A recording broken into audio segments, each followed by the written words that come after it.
BL8 Digital Business Strategy Pilot Paper Discussion එකේ අවසාන කොටසත් එක්ක ඔබ එකතු වෙන්න.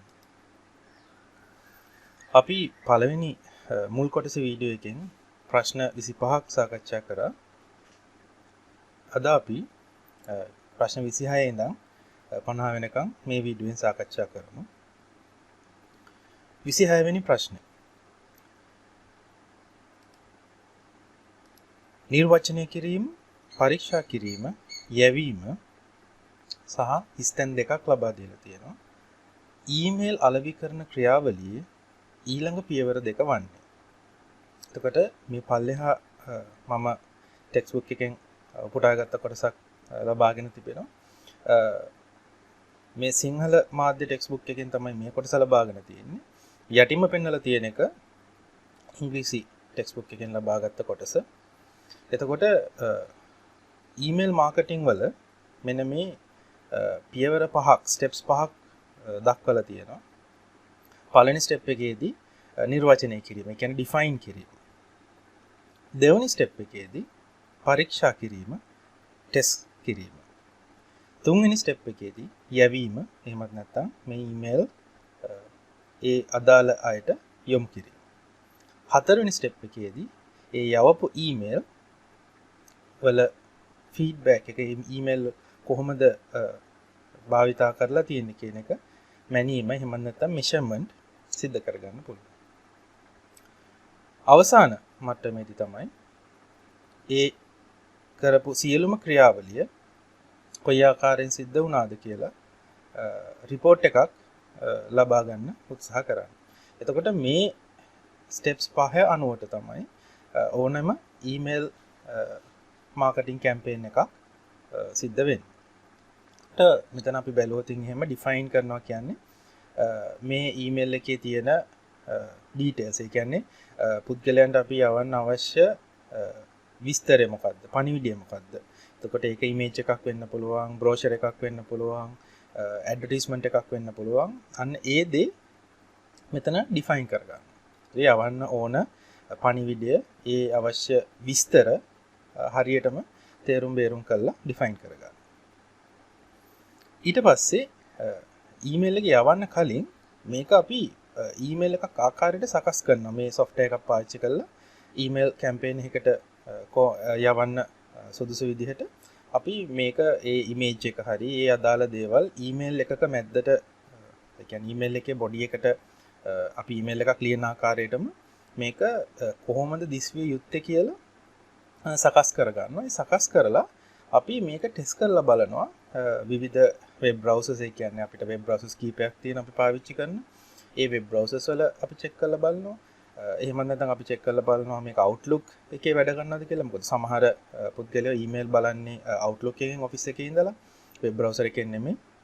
ඒකට මේ හැම එකකම නිවැරදි ආකාරයට මේක අපිට ඒගොල්ලන්ට මේක පෙන්වන්න ඕන විදිහට මේක පේනවද, මේකේ තාක්ෂණික ගැටලුවක් තියෙනවද, මේක view වෙනවා පොඩි වැඩිද, මේ හැම දෙයක්ම මෙන්න මේ ටෙස්ට් කියන අවස්ථාවේදී අපි අත්හදා බලනවා අපි මේක යවන්න පෙර.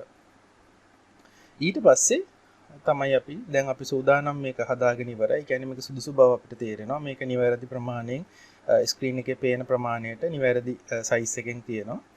ඕපන් වෙනවා, ඩිලේ එකක් නැහැ. ඉතින් ඔක්කොම අපි ටෙස්ට් කරලා ඉවර ගත්තාන් පස්සේ ඊළඟට තියෙන්නේ මේක ඒ ඉන්න මුළු ලිස්ට් එකටම 1000ක් 2000ක් වෙන්න පුළුවන්, ලක්ෂයක් වෙන්නත් පුළුවන්. ඒ අපිට තියෙන ඊමේල් ලිස්ට් එකට ඒ software එක හරහා මේ ඊමේල් එක යැවීමට තමයි ළඟට තියෙන්නේ. එතකොට මේකදී අපිට සෙට් කරන්න පුළුවන් කොයි වෙලාවටද මේක ඊමේල් එක යන්න ඕන, කොයි දවසේද යන්න ඕන, එකවර කීයක් ඊමේල්ස් යවන්න ඕනද, ඒ වගේ මේක ෂෙඩියුල් එකකට යවනවද, නැත්නම් මේ කට්ටියට අද යවලා තව ගෲප් එකකට වෙන දවසක යවනවද. ඒකට ඒ තීරණ අපිට මේකේ software එකේ ඊමේල් මාකටිං කරන software වල අපිට වෙනම සෙට් කරන්න පුළුවන්. ඒ කොයි වෙලාවටද යන්නේ, කොච්චර ප්‍රමාණයක් එකපාර යනවද, ඒ දේවල්. ඊට පස්සේ ඒකේ වෙලාවට ඒ අදාළ අපේ ඉන්න ලිස්ට් එකට ඒ ඊමේල් එක ඔටෝමැටිකලි මේ software එක මගින් යවනවා. ඊමේල් මාකටිං software එක මගින්. ඊට පස්සේ තමයි අපිට එන්නේ measure කියන ස්ටේජ් එක. මොකද අපි ඊමේල්ස් යවුවට අපිට වැඩක් නැහැ අපි දන්නේ නැත්නම් මේ යවපු ප්‍රමාණයෙන් කොච්චර ප්‍රතිශතයක් මේ ඊමේල් එක ඇඩ්ම ගානේ දැකලවත් තියෙනවද කියලා. එතකොට අපිට මේ ඊමේල් මාකටිං තාක්ෂණය ඇතුලේ අපිට තියෙන පහසුකම ඕනම කෙනෙක් මේ අපි යවන ඊමේල් එක ඕපන් කරාද අපි එතන ඊමේල් එකේ දාලා තියෙනවා නම් වැඩිදුර විස්තර සඳහා මෙන්න මේක ක්ලික් කරලා අපේ වෙබ්සයිට් එක වෙතට පිවිසෙන්න කියලා ලින්ක් එකක් දාලා තිබෙනවා. ඒ ලින්ක් එක ක්ලික් කරාද? ඒක කී දෙනෙක් ක්ලික් කරාද? ඒ විස්තර අපිට නැවත ලබා ගැනීමේ හැකියාවක් තියෙනවා. ඒකට ඒක අපි මේ ඊමේල් එකත් සමග යවන කෝඩ් එකක් කේතයක් මගින් තමයි ඒක කරන්නේ. එතකොට ඕනම පුද්ගලයෙක් මේ ඊමේල් එක view කරපු ගමන් හරියට නිකන් SMS එකක් අපි යවුවම අපිට ඩිලිවරි රිසිප්ට් එකක් හම්බෙන්නේ. කියන්නේ SMS එක ඩිලිවර්ඩ් කියලා අනිත් ෆෝන් එකට. ඒ වගේ මේ ඊමේල් වලත් ඒ පහසුකම තියෙන ඊමේල් මාකටිං වලදී අපි ඒක පාවිච්චි කරනවා. එතකොට අපිට බලා ගන්න පුළුවන් කී දෙනෙක් මේක විවෘත කරලා තියෙනවද? කී දෙනෙක් අපි ඒකේ දාලා තියෙන ලින්ක්ස් මොන හරි තියෙනවා නම් ඒවා ක්ලික් කරලා තියෙනවද? ඊට පස්සේ ඒ අවස්ථාවත් ඉවරුනහම අපි ඊමේල් කැම්පේන් එක අවසන් කරන්නේ රිපෝට් එකක් ලබා ගන්න ඕන. මොකද ගොඩක් වෙලාවට මේ ඊමේල් මාකටිං කැම්පේන්ස් කරන්නේ බාහිර ආයතන මගින්. එතකොට මේ බාහිර ආයතන අපි ඒ ආයතනට මුදල් ගෙවුවාම ඒගොල්ලන්ගේ තියෙනවා ඩේටාබේසස්, ඒ කියන්නේ ඊමේල් ලිස්ට් ඒගොල්ලෝ එකතු කරගත්ත විවිධ තැන් වලින් ඒ ඩේටාබේස් එකට ඒගොල්ලෝ යවලා ඉවර වෙලා මේ සියලුම දේවල් මෙෂර් කරලා කී දෙනෙක් ඕපන් කරාද කී දෙනෙක් ක්ලික් කරාද ඒගොල්ලෝ අපිට රිපෝට් එකක් ලබා දෙනවා. ඒ රිපෝට් එකේ තව ඒගොල්ලන්ට ලැබෙනවා ඒගොල්ලොන් යවපු ඊමේල් ඇඩ්‍රස් වලින් කීයක් දැන් භාවිතේ නැද්ද? ඒ කියන්නේ මේ ඊමේල් එක ඒ ඇඩ්‍රස් එකට ගිහිල්ලා නැද්ද? ඒ කියන්නේ බවුන්ස් වෙලාද? ඊට පස්සේ එහෙමත් නැත්නම් අපි මේ යවපු ඊමේල් එක කොහේ හරි සෝෂල් මීඩියා එකේ කවුරු හරි ෂෙයා කළාද අපි යවපු පෝස්ට් එක. එතකොට මේ වගේ දේවල් රිපෝට් එකක් විදිහට ඒගොල්ලන්ට ලබා ගන්න පුළුවන්. එතකොට ඒගොල්ලන්ට අපිත් එක්ක ඒ සාරාංශය ෂෙයා කරගන්න පුළුවන්. එතකොට මේ ස්ටෙප්ස් පහ තමයි ඊමේල් මාකටිං වලදී සාමාන්‍යයෙන් සිද්ධ වෙන්නේ. එතකොට අපි ප්‍රශ්නෙට නැවත ගියොත් පළවෙනි ස්ටෙප් එක තමයි නිර්වචනය කිරීම. දෙවෙනි ස්ටෙප් එක පරීක්ෂා කිරීම. තුන්වෙනි ස්ටෙප් එක යැවීම. එහෙනම් හතරවෙනි ස්ටෙප් එක මෙෂර් කරනවා. එහෙමත් නැත්නම් යවුවට පස්සේ මැනලා බලනවා කොහොමද මේකේ තත්ත්වය කියලා. අවසාන වශයෙන් අපි රිපෝට් එකක් සකස් කරගන්න. එහෙම නැත්නම් වාර්තා කරනවා. එතකොට C පිළිතුර නිවැරදි වෙද්දීට ලකුණු කරලා තිබෙනවා. දැන් අපි යමු 27 වෙනි ප්‍රශ්නෙට. අන්තර්ගත අලෙවිකරණය. එහෙමත් නැත්නම් කන්ටෙන්ට් මාකටිං.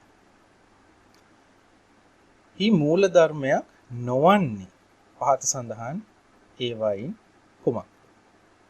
එතකොට අපි බලමු මේ කන්ටෙන්ට් මාකටිං සම්බන්ධයෙන් ටෙක්ස්ට් බුක් එකේ කොයි ආකාරයෙන්ද සටහන් කරලා තියෙන්නේ කියලා මම මෙතනට ඉංග්‍රීසි version එක අරගෙන තිබෙනවා. එතකොට මෙතන අපි මේක කියවලා බැලුවොත් විවිධ ක්‍රමවේදයන් තිබෙන්න පුළුවන්ලු කන්ටෙන්ට් මාකටිං කරන්න.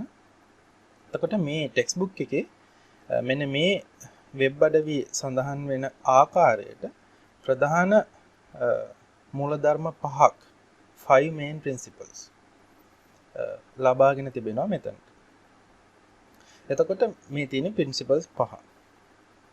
have a goal. ඒ කියන්නේ goal එකක් අවසාන ඉලක්කයක් තබා ගන්න. පළවෙනිම දේ.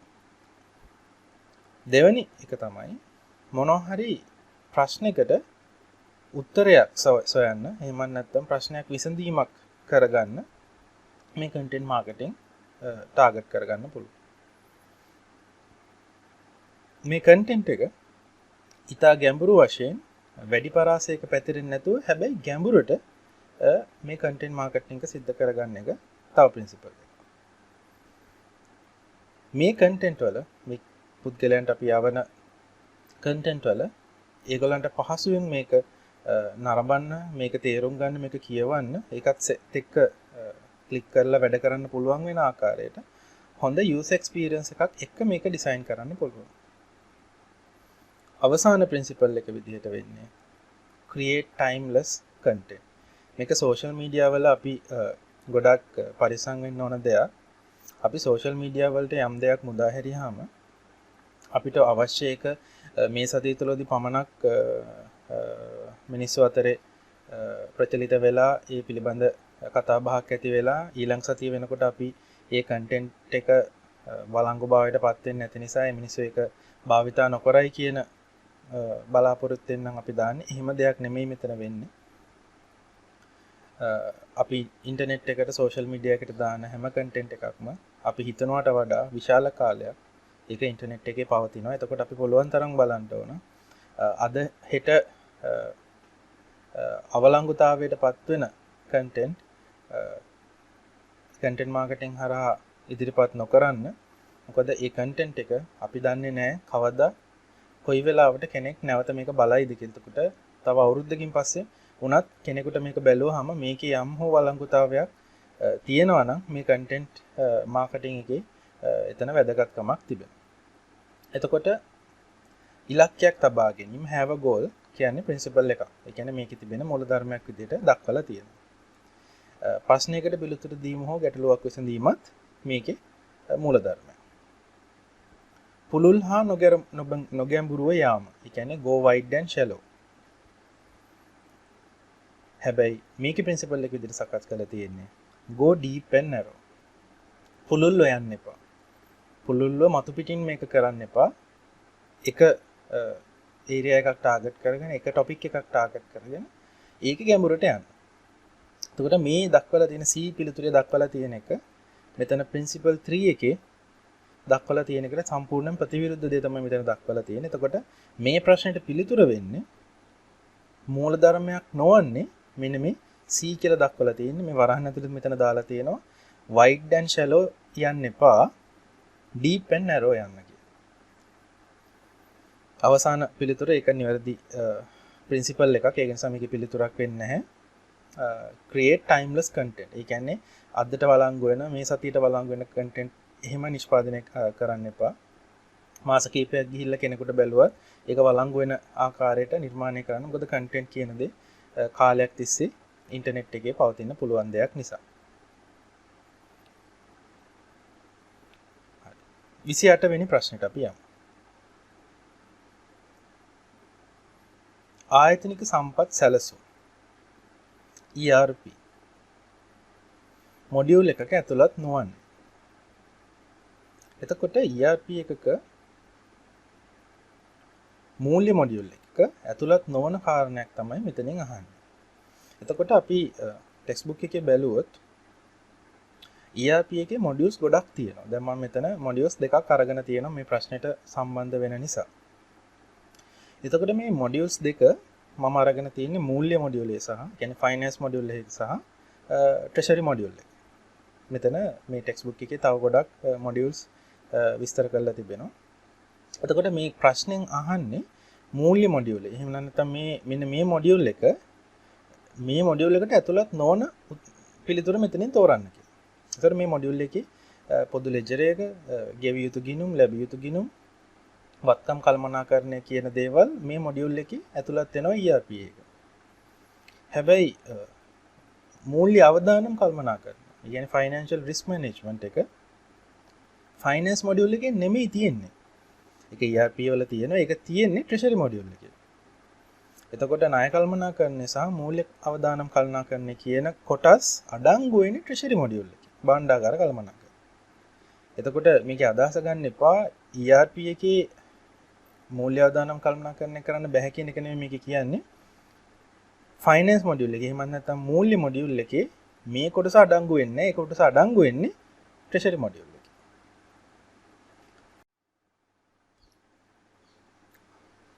දැන් අපි යමු 29 වෙනි ප්‍රශ්නෙට. ව්‍යාපාර. එහෙම නැත්නම් විද්‍යුත් ව්‍යාපාර.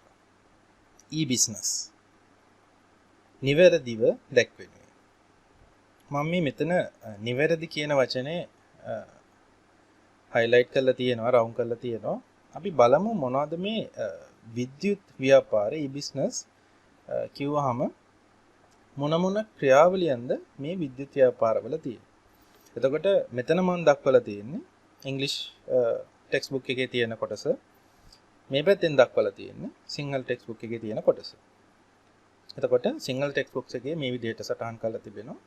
විද්‍යුත් වාණිජය යනු අන්තර්ජාලය ඇතුළු තාක්ෂණික ක්‍රමවේදයන් හරහා මිලට ගැනීම හා විකිණීම සිදු කිරීමයි. විද්‍යුත් ව්‍යාපාරය යනු ප්‍රධාන ව්‍යාපාරික ක්‍රියාවලිය පරිවර්තනය කිරීම සඳහා අන්තර්ජාලය ඇතුළු විද්‍යුත් ශිල්පීය ක්‍රම භාවිතා කිරීම. එතකොට විද්‍යුත් ව්‍යාපාර ක්‍රියාවලියට පහත ක්‍රියාවලීන් ඇතුළත් වේ කියලා ක්‍රියාවලින් දක්වලා තිබෙනවා.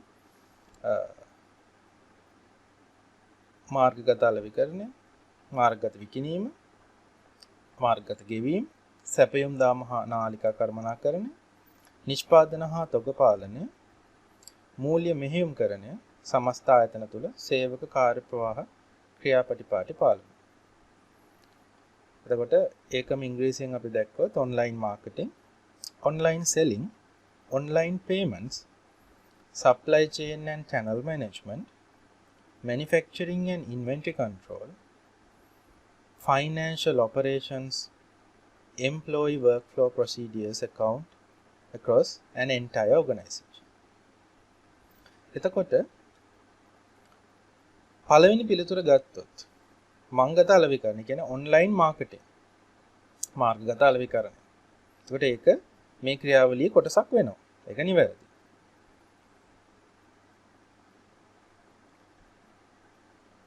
මංගත විකිණීම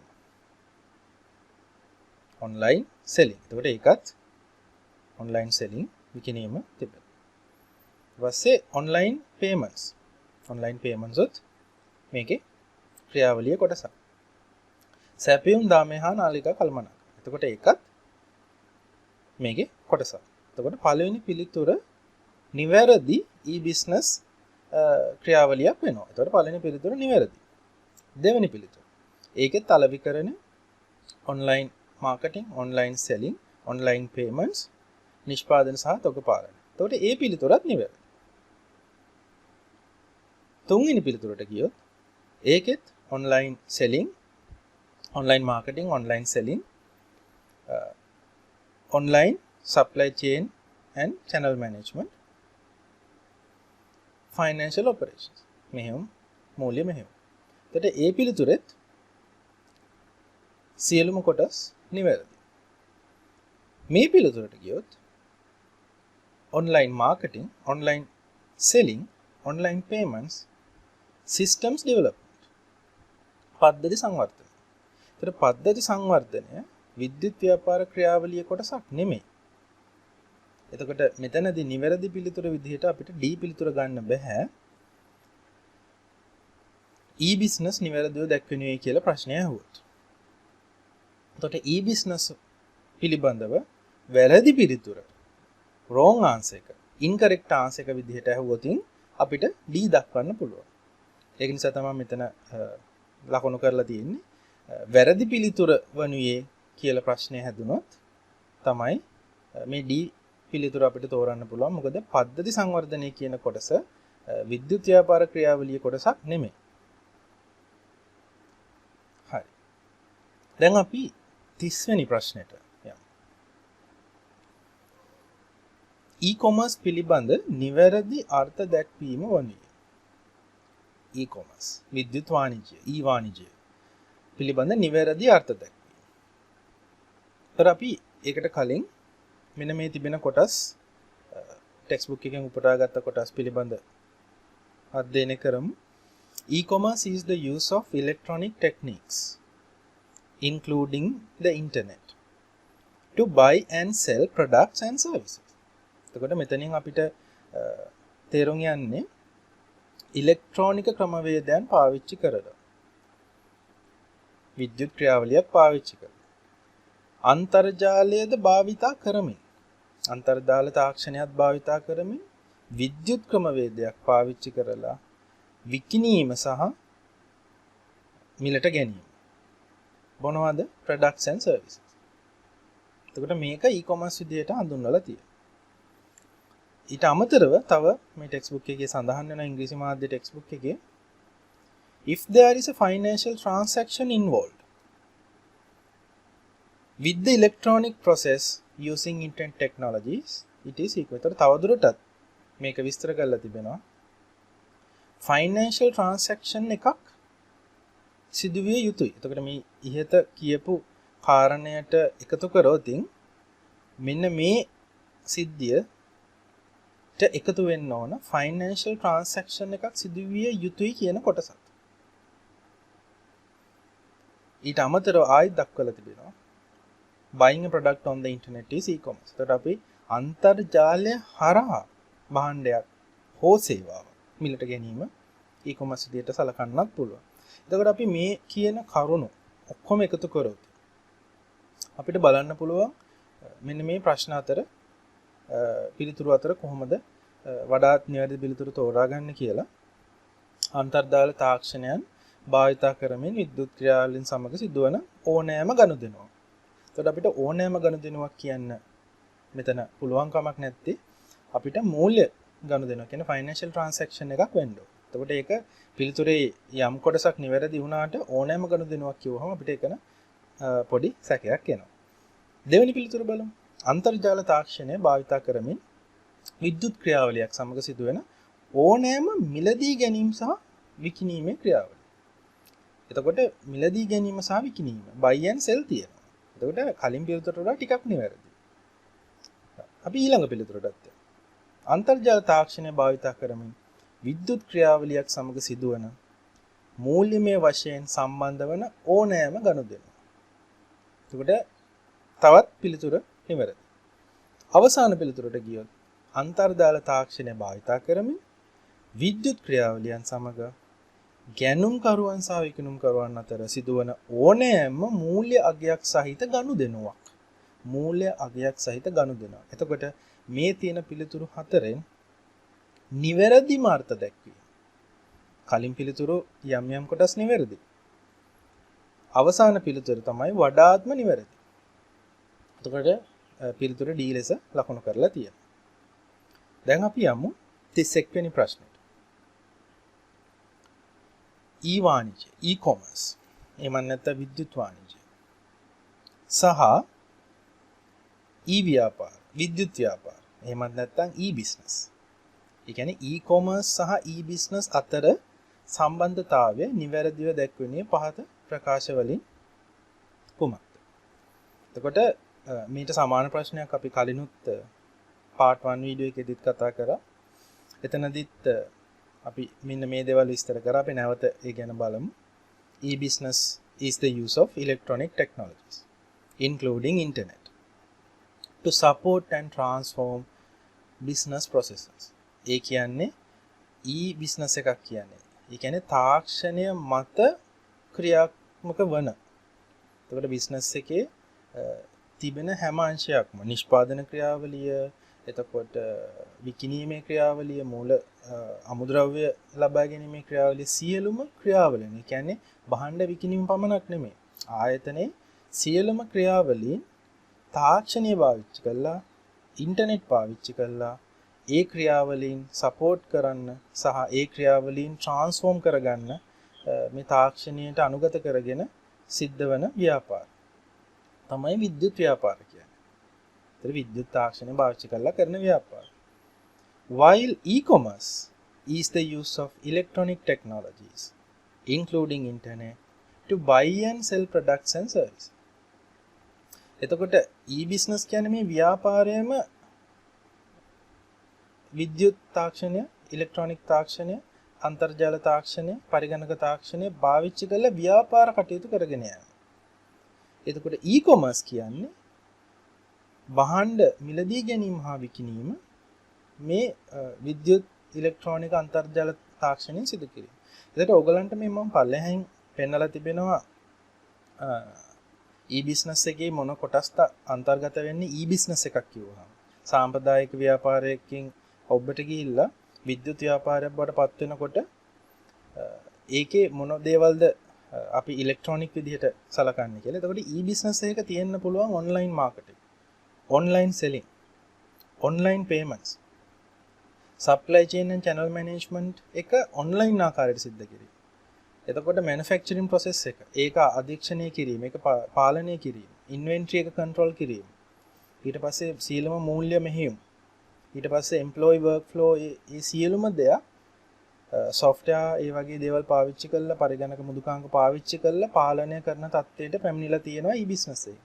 එතකොට ඔයගලන්ට මේක අපි වැඩිදුර කතා කරන්නේ e-commerce කියලා කිව්වහම buying and selling products online. එතකොට e-commerce වලට අදාළ වෙන කොටසුත් මේ e-business එක ඇතුලේ සිද්ධ වෙනවා. එතකොට e-business එකක e-commerce පාවිච්චි කරන්න වෙනවා buy and sell කරන්න. අමුද්‍රව්‍ය මිලට ගන්න, suppliers ලගේ පාරිභෝගිකයන්ට භාණ්ඩ විකුණන්න e-commerce භාවිතයෙන් තමයි කියන්නේ විද්‍යුත් ක්‍රමවේදයක් භාවිත කරලා තමයි buy and sell කරන්නේ. එතකොට online selling and online payments කියන්නේ ඇත්තටම මෙතන e-commerce තමයි.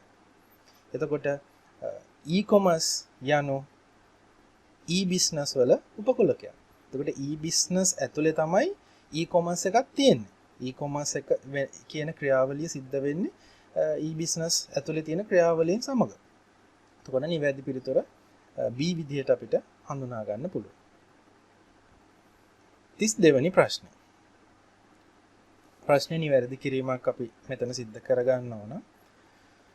C to C කියලා තමයි මේක එනවනේ. C to C කියන්නේ consumer to consumer. ඒ කියන්නේ පාරිභෝගිකයාගෙන් තවත් පාරිභෝගික අතර සිද්ධ වෙන ගනුදෙනු. පාරිභෝගිකයන් දෙන්නෙක් අතර සිද්ධ වෙන ගනුදෙනු. එතකොට අපි e-commerce ව්‍යාපාර පිළිබඳ කතා කරද්දී අපි වර්ග 4කින් මේ ව්‍යාපාර සිද්ධ වෙන බව අපි දන්නවා. ඉතින් අපි ඒවා කොහොමද සිද්ධ වෙන්නේ කියලා බැලුවොත් පළවෙනි වර්ගය තමයි business to business. ඒ කියන්නේ ව්‍යාපාර දෙකක් අතර සිදුවන e-commerce එක. ඒ කියන්නේ සමාගම් එකිනෙකා සමග ව්‍යාපාර කරනවා. උදාහරණයක් ලෙස බෙදා හරින්නට නිෂ්පාදකයන්ට විකිණීම සහ තොග වෙළඳුන් සිල්ලල වෙළඳුන්ට නිෂ්පාදන විකිණීම. එතකොට කෙනෙක්ගෙන් එක ආයතනයකින් භාණ්ඩ ගන්න තවත් ආයතනයක්. එතකොට ඒක නිෂ්පාදන ක්‍රියාවලියට අමුද්‍රව්‍ය ගන්නවා වෙන්න පුළුවන්. නැත්නම් මේ කිව්වා වගේ තොග වෙළඳාම් කරන අයගෙන් නැත්නම් ආනයනය කරන අයගෙන් බෙදා හරින්න භාණ්ඩ e-commerce හරහා ඕඩර් එක දාලා ඒ භාණ්ඩ මිලදී අරගෙන ඒගොල්ලන්ගේ ව්‍යාපාර කරනවා වෙන්න පුළුවන්. එහෙම මිලදී ගත්ත භාණ්ඩ ඒ ව්‍යාපාරිකයෝ ඊළඟට පාරිභෝගිකයන්ට විකුණනවා. එතකොට ව්‍යාපාරිකයෝ පාරිභෝගිකයන්ට විකුණන අවස්ථාවට තමයි ඒකයි තියෙන්නේ. එතකොට අපි වෙබ්සයිට් එකකට ගිහිල්ලා ඔන්ලයින් පේමන්ට් එකක් කරලා අපි භාණ්ඩ ලබා ගන්නවා ආයතනයකින්. එතකොට අපි දැන් මේ දවස්වල අපිට දකින්න ලැබෙනවා සමහර ආයතන තියෙනවා අපිට ඔන්ලයින් වෙබ්සයිට් එකට ගිහිල්ලා අවශ්‍ය භාණ්ඩ ටික තේරුවාම මේ දවස්වල අපිට ඇඳිරි නීතිය දාලා තියෙන නිසා මේ භාණ්ඩ මිලදී ගන්න එළියට යන්න අවස්ථාවක් නැහැ. එතකොට අපි ඔන්ලයින් ආයතනවල තියෙන වෙබ්සයිට් වල තියෙන පහසුකම් අනුව අපි ඒ ආයතන වලින් භාණ්ඩ මිලදී ගන්නවා ඔන්ලයින් පේමන්ට් එකක් කරලා. එතකොට ව්‍යාපාර හා පාරිභෝගිකයන් අතර සිදුවෙනවා business to consumer. ඊට පස්සේ තුන්වෙනි කොටස තමයි පාරිභෝගිකයන්ට පුළුවන් ව්‍යාපාර වෙත භාණ්ඩ විකුණන්න. ඒ කියන්නේ අපි නිර්මාණය කරන සේවාවන් අපි නිර්මාණය කරන භාණ්ඩ ව්‍යාපාර විසින් මිලදී ගන්න වෙබ්සයිට් එකක් දාලා තියන්න පුළුවන්. එතකොට අපිට එතන ඒ අපේ භාණ්ඩය එතන මිලදී ගන්න පුළුවන්. ඒතර ගොඩක් වෙලාවට ඔය බිඩින් සයිට් ඒ කියන්නේ අපි සමහරක් වෙලාවට දකිනවා ඔක තොරතුරු තාක්ෂණ ශාස්ත්‍රයේ තියෙන්න පුළුවන් දෙයක්. ඒ කියන්නේ තොරතුරු තාක්ෂණ ඉංජිනේරුවෙකුට පුළුවන් මේ වෙබ්සයිට් වර්ගයක රෙජිස්ටර් වෙන්න පුළුවන්. තමන්ගේ සේවය සපයන්න ඉදිරිපත් වෙන්න. එතකොට යම්කිසි කාර්යයක් කරන්න ඒ පුද්ගලයාට පුළුවන් මම පැයකට මෙච්චර මුදලක් මං ආය කරනවා කියලා එතන තමන්ගේ විස්තර දාලා තියන්නේ. එතකොට ආයතන ඒ තමන්ගේ විස්තර බලලා ඒකේ පුද්ගලයාගේ විස්තර බලලා සුදුසු පුද්ගලයාව තෝරගෙන ඒ පුද්ගලයාට ඒ ආයතනයේ තියෙන ප්‍රොජෙක්ට් එක ඒ ටාස්ක් එක බාර දෙනවා ඒ මුදලට කරන්න. එතකොට පාරිභෝගිකයා තමයි මේ වෙබ්සයිට් එකේ තමන්ගේ සේවාව ලංසු තබන ආකාරයට විකුණන්න ඉදිරිපත් වෙන්නේ. එතකොට මේකට අපිට ගන්න පුළුවන් වෙබ්සයිට්ස් වල තියෙන පුළුවන් උදාහරණයක් විදිහට අපි ගෙදර ඉලෙක්ට්‍රික් වැඩක් කරගන්න, පයිප් වැඩක් කරගන්න ඒ වගේ කෙනෙක් හොයනවා නම් අපිට වෙබ්සයිට්ස් තියෙනවා. අපිට සර්ච් කරලා බලන්න පුළුවන් කවුද ඉලෙක්ට්‍රීෂියන්ස්ලා, ප්ලම්බර්ස්ලා ඉන්නේ. ඒගොල්ලන්ගේ ෆොටෝ එකත් එක්ක ඒගොල්ලන්ගේ සේවා පළපුරුද්ද ඒගොල්ලෝ ඉන්න දිස්ත්‍රික්කයේ සියලු විස්තර දාලා තියෙනවා. එතකොට අපි ඒ ලිස්ට් එක බලලා අපි තෝරගන්නවා හරි එහෙනම් මෙයාට අපි කෝල් එකක් දීලා එන්න කියමු. එතකොට ඒ වෙබ්සයිට් එකේ සේවා සපයන පුද්ගලයන්ගේ විස්තර තියෙන. ඉතින් අපි මේ පුද්ගලෙක් තෝරගෙන ඒ සේවාව අපි ලබා ගන්නවා. එතකොට consumer to business. අවසාන වශයෙන් පාරිභෝගිකයන් කොට්ටාස දෙකක් අතර මෙන්න මේ ක්‍රියාවලිය සිද්ධ වෙන්න අවශ්‍ය පරිදි වටපිටාව සැකසීම තමයි සිද්ධ වෙන්නේ. එතකොට ඔයගොල්ලෝ අහලා ඇති eBay වගේ වෙබ්සයිට් eBay කියන වෙබ්සයිට් එකෙත් සිද්ධ වෙන්නේ වෙබ්සයිට් එක අයිති කම්පැනිය කිසිම භාණ්ඩයක් නිෂ්පාදනය කරන්නේ නැහැ. මේ වෙබ්සයිට් එක ලබා දීලා තියෙන්නේ ලෝකෙ කොහේ හරි ඉන්න පුද්ගලයෙකුට තමන් ළඟ තිබෙන භාණ්ඩ වෙන ලෝකේ ඒක අවශ්‍ය පුද්ගලයෙක් වෙතට ගෙන යන්න පහසුකම් සපයන තමයි eBay එක. ඉතින් ඒකට ලංකාවේ ඒ වගේ දෙයක් ඔයගොල්ලෝ ගොඩක් වෙලාවට අහලා කරලා ඇති.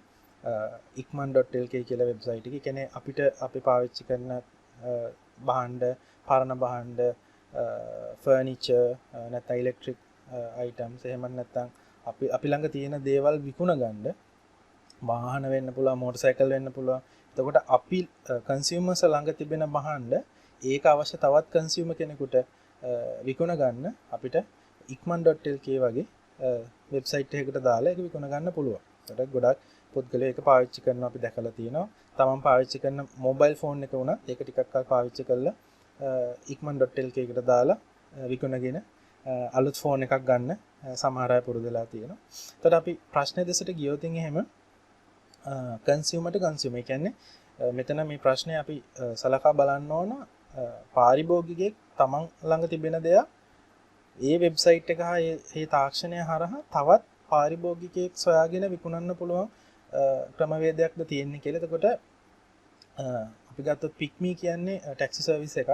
එතකොට පික්මි සර්විස් එක පික්මි ආයතනය විසින් තමයි පාරිභෝගිකයට ලබා දෙන්නේ. එතකොට මේක අපිට පොඩි කන්ෆියුෂන් එකක්. ඒ කියන්නේ පටලැවිල්ලක් සිද්ධ වෙන්න පුළුවන්. මොකද වාහනයක් තියෙන පුද්ගලයෙක් පික්මි හරහා රෙජිස්ටර් වෙලා තමන්ගේ සේවාවන් අනිත් පාරිභෝගිකයන්ට ඉදිරිපත් කරනවා කියන හැඟීම. නමුත් මේ සියලුම කටයුතු තීරණය කරන්නේ මේකෙන් කොටසක් මේ ආයතනයේ තියාගන්නවා. එතකොට මේ සේවාව මේ ආයතනයෙන් ලබා දෙන සේවාවක් විදිහට තමයි පාරිභෝගිකයට යන්නේ. හැබැයි මේ ආයතනය මේකට රෙජිස්ටර්ලා ඉන්න ඩ්‍රයිවර්ස්ලට ඒගොල්ලන්ට වෙනම සේවාවක් ලබා දෙනවා. එතකොට මේක අපිට සලකන්න බෑ. දැන් අපි කලින් කතා කරා වගේ ikman.lk මේ සයිට් එකේ වෙන්නේ අපි ඕනම කෙනෙකුට අපි ළඟ තියෙන දෙයක් මේ සයිට් එකේ ඇඩ්වර්ටයිස්මන්ට් එකක් විදිහට දාන්න පුළුවන්. එතකොට මේ ඇඩ්වර්ටයිස්මන්ට් එක දකින ඕනම කෙනෙකුට අපෙන් ඍජුවම මේක මිලදී ගන්න පුළුවන්. මේ ආයතනයේ හරහා යන්න අවශ්‍ය වෙන්නේ නැහැ. මේක අපෙන් ඍජුව මිලදී ගන්න පුළුවන්. Kaproco.lk කියන්නේ business to consumer ආයතනයක්. ඒ කියන්නේ මේ ව්‍යාපාරික ආයතනය ඒගොල්ලන්ගේ භාණ්ඩ හා සේවා ඒගොල්ලෝ තමයි විකුණන්නේ. වෙන ආයතන වලින් ලබාගෙන ඒගොල්ලෝ විකුණනවා වෙන්න පුළුවන්. නමුත් මේ සේවාව සපයන්නේ මේ ආයතනයේ හරහා. එතකොට මේක business to consumer. takas.lk කියන්නේ මේ වගේම ආයතනයක්. වෙන ආයතනවල තියෙන භාණ්ඩ මේ ආයතනයේ මේගොල්ලෝ ලබාගෙන මේගොල්ලෝ හරහා තමයි අපිට විකුණන්නේ. එතකොට ගොඩක් වෙලාවට ඒ භාණ්ඩේ වගකීම එහෙම නැත්නම් වොරන්ටි එක පවා ලබා දෙන්නේ මෙන්න මේ ආයතනයේ මගින්. එතකොට මේ පිළිතුරු හතරෙන් වඩාත්ම ගැලපෙන්නේ එහෙම නැත්නම් ගැලපෙන එකම පිළිතුර වෙන්නේ ikman.lk වගේ වෙබ් අඩවියක් තමයි consumer to consumer e-commerce සඳහා දැනට ලංකාවේ පවතින. 33 වෙනි ප්‍රශ්නෙට යමු. 33 වෙනි ප්‍රශ්නේ उपाय मार्गिक ई-व्यापार स्ट्रेटेजिक ई-बिजनेस සංවර්ධනය අඛණ්ඩයේ සන්තතයේ නිවැරදි අලුපිරිවර වනුයේ. The correct order of strategic e-business development continuum. එතකොට මේ strategic e-business එකක්. ඒ කියන්නේ උපාය මාර්ගිකව විද්‍යුත් ව්‍යාපාරයක් අපි නිර්මාණය කර ගන්න නම් එකපාරටම e-business එකක් අපිට තීරණය කළා හරි අපි මේ ආයතනය සම්පූර්ණයෙන්ම e-business එකක් බවට පත් කරනවා කියලා පත් කරන එක එච්චර ප්‍රායෝගික නැහැ. ඒක උපාය මාර්ගික නැහැ. මේක ක්‍රමවේදයකට අනුව ටිකෙන් ටික ස්ටෙප් බයි ස්ටෙප් තමයි මේක කරන්න ඕන. එතකොට ඒ කරන එක එක ස්ටේජස් අපි ටෙක්ස්ට් බුක් එකේ මෙන්න මේ ආකාරයට හඳුන්වලා දීලා තියෙනවා.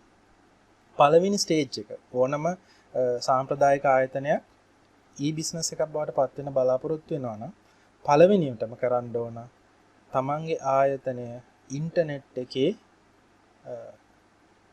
වෙබ් පේජ් එකක් වෙබ්සයිට් එකක් ආකාරයට මුලින්ම ඉන්ටර්නෙට් එකට තමන්ගේ ආයතනය දාගන්න ඕන. එතකොට තමන්ගේ ආයතනයේ තියෙන විස්තර බලන්න, තමන්ගේ ආයතනයෙන් ඉදිරිපත් වෙන භාණ්ඩ හා සේවා පිළිබඳ වැඩි විස්තර දැනගන්න. එතකොට තමන්ගේ ආයතනය හා සම්බන්ධ වෙන contact information ඒවා ලබා ගන්න. එතකොට තම ආයතනයේ මේ දවස්වල කරගෙන යන ක්‍රියාකාරකම් පිළිබඳ දැනගන්න. එතකොට මේක තමයි පළවෙනි අදියර. එතකොට වෙබ්සයිට් එකක් ඕපන් කරගන්නලා තමන්ගේ ආයතනයේ තියෙන සියලුම විස්තර, කියන්නේ පාරිභෝගිකයන්ට වැදගත් වෙන සියලුම විස්තර මේ වෙබ්සයිට් එකට දාන එක තමයි පළවෙනිම ස්ටෙප් එක e-business එකක් කරා යන්න බලාපොරොත්තු වෙනවා. එහෙම කරාට පස්සේ ඊළඟ ස්ටෙප් එක විදිහට basic e-commerce, ඒ කියන්නේ online selling, ඉන්ටර්නෙට් එක හරහා විකිණුම් කටයුතු මේකට ඇඩ් කරගන්න පුළුවන්. එතකොට මේ ක්‍රමවේදයේ ඇතුව මේ ආයතනයට පුළුවන් payment gateway එකක් කියලා අපි කියන්නේ වෙබ්සයිට් එක හරහා ගෙවීම් කරලා පුද්ගලයන්ට භාණ්ඩ මිලදී ගන්නත් පුළුවන්.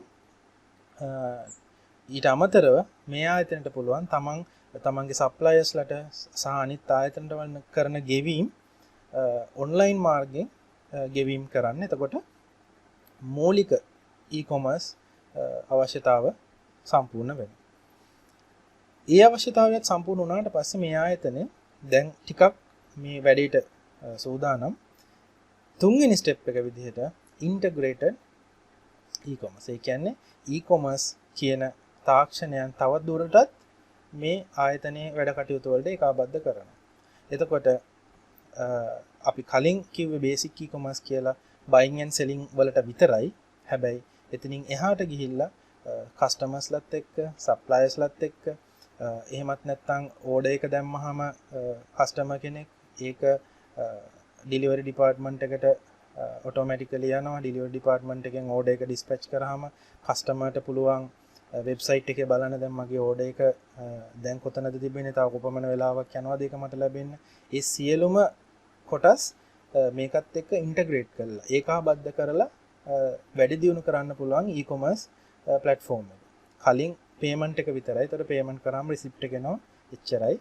හැබැයි එතනින් එහාට ගිහිල්ලා දැන් මේකේ මේ ආයතනයේ ඒ ඕඩර් කරාට පස්සේ සිදුවන අනිත් ක්‍රියාවලියත් මේකට අන්තර්ගත කරලා වැඩි දියුණු තත්ත්වයට පත් කරන්න පුළුවන්.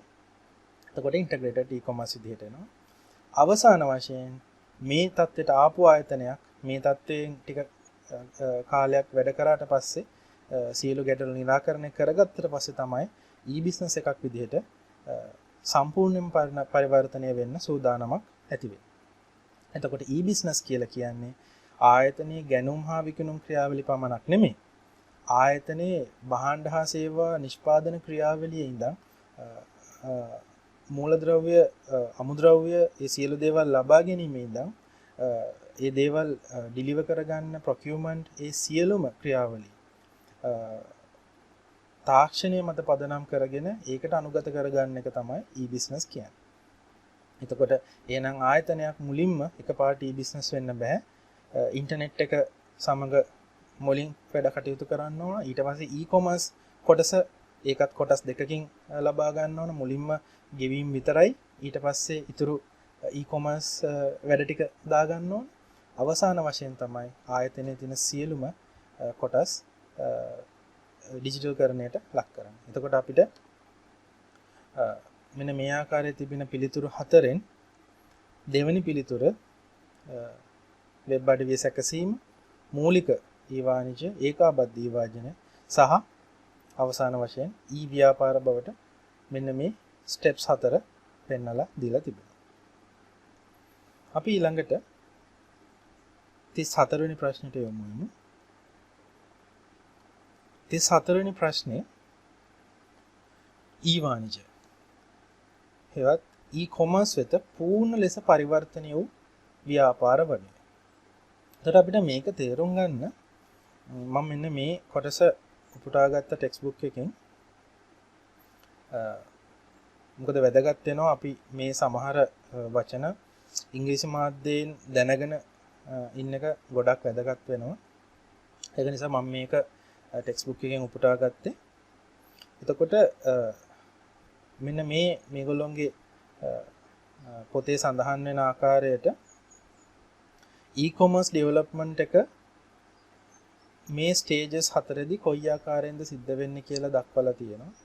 එතකොට e-commerce එකක් මුල් අවස්ථාවේදී අර අපි කලින් කතා කරා වගේ වෙබ්සයිට් එකක් පවත්වාගෙන යෑම, ආයතනයේ ඊමේල් භාවිතා කරලා සංවේදනය කිරීම, වෙබ්සයිට් එක මගින් අවශ්‍ය කන්ටෙන්ට් පාරිභෝගිකයන්ට හා අනිත් ස්ටේක් හෝල්ඩර්ස්ලට බලා ගන්න සහ ඒ දේවල් වලට ඉඩ සලසා දීම තමයි මුලින්ම කරන්නේ. ඒක නිසා ස්ටේජ් 1 කියන්නේ ප්‍රෙසන්ස් එක. ඒ කියන්නේ අපි ඉන්ටර්නෙට් හා සම්බන්ධ වෙලා ඉන්ටර්නෙට් භාවිතයට හුරු වෙනවා ආයතනයේ ක්‍රියාකාරකම් වලට.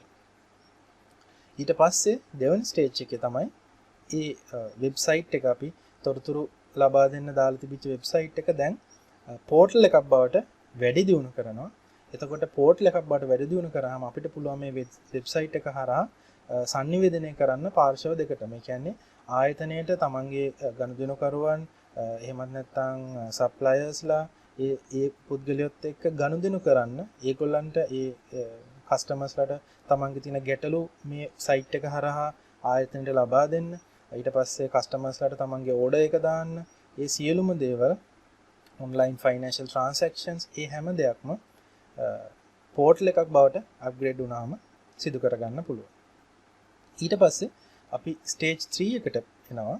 ස්ටේජ් 3 එකේදී තමයි ට්‍රාන්සැක්ෂන් ඉන්ටග්‍රේෂන් කියන, ඒ කියන්නේ මේ පෝර්ටල් එකේ තිබෙන තාක්ෂණය තවදුරටත් වැඩි දියුණු කරලා තාක්ෂණයක් එකතු කරලා e-market place එකක්, auctions මේ හැම දෙයක්ම, එතකොට business to business, business to consumer මේ හැම පහසුකමක්ම සහිතව මේ transaction එක උපරිම ආකාරයට, ඒ කියන්නේ suppliers ලට payments කරන්න, orders දාන්න, stock levels request කරන්න, customers ලට orders දාගන්න, ඊට පස්සේ customers ලට product return කරන්න, products ගැන feedback ලබා දෙන හැම දෙයක්ම සම්පූර්ණ අපි කියන full functional transaction system එකක් විදිහට මේක අප්ග්‍රේඩ් කරගෙන ඒක තමයි තුන්වෙනි ස්ටේජ් එක. ඒතර සියලුම ගනුදෙනු මෙතන කරන්න පුළුවන්.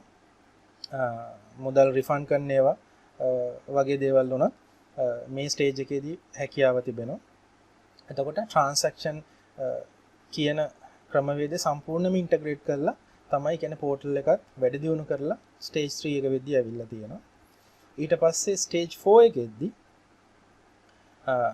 මුළු ආයතනෙම තියෙන කම්පැනි ඉන්ටග්‍රේෂන්, මුළු ආයතනෙම තියෙන සියලුම ක්‍රියාවන්, ඒ කියන්නේ කස්ටමර් රිලේෂන්ෂිප්, සප්ලයි චේන්, එහෙමත් නැත්නම් කොලැබොරේටිව් රික්වයර්මන්ට්ස්, ඒ කියන්නේ වෙනත් ආයතන සමග කරන තොරතුරු හුවමාරු කිරීම, ඒ ආයතන සමග කරන ගනුදෙනු කිරීම, සියලුම දේවල් මේ ස්ටේජ් 4 වෙද්දී මේ තාක්ෂණය හරහා ලබාගෙන තිබෙනවා. එතකොට අපි මේ දීලා තියෙන උත්තර හතර බැලුවොත් මේ උත්තර හතර ඊටාම ළඟින් යන උත්තර හතරක්, හතරම නිවැරදි වගේ අපිට පේන්න පුළුවන්. බොහෝ දුරට හතරම නිවැරදි ආකාරයට අපිට හිතන්න පුළුවන්.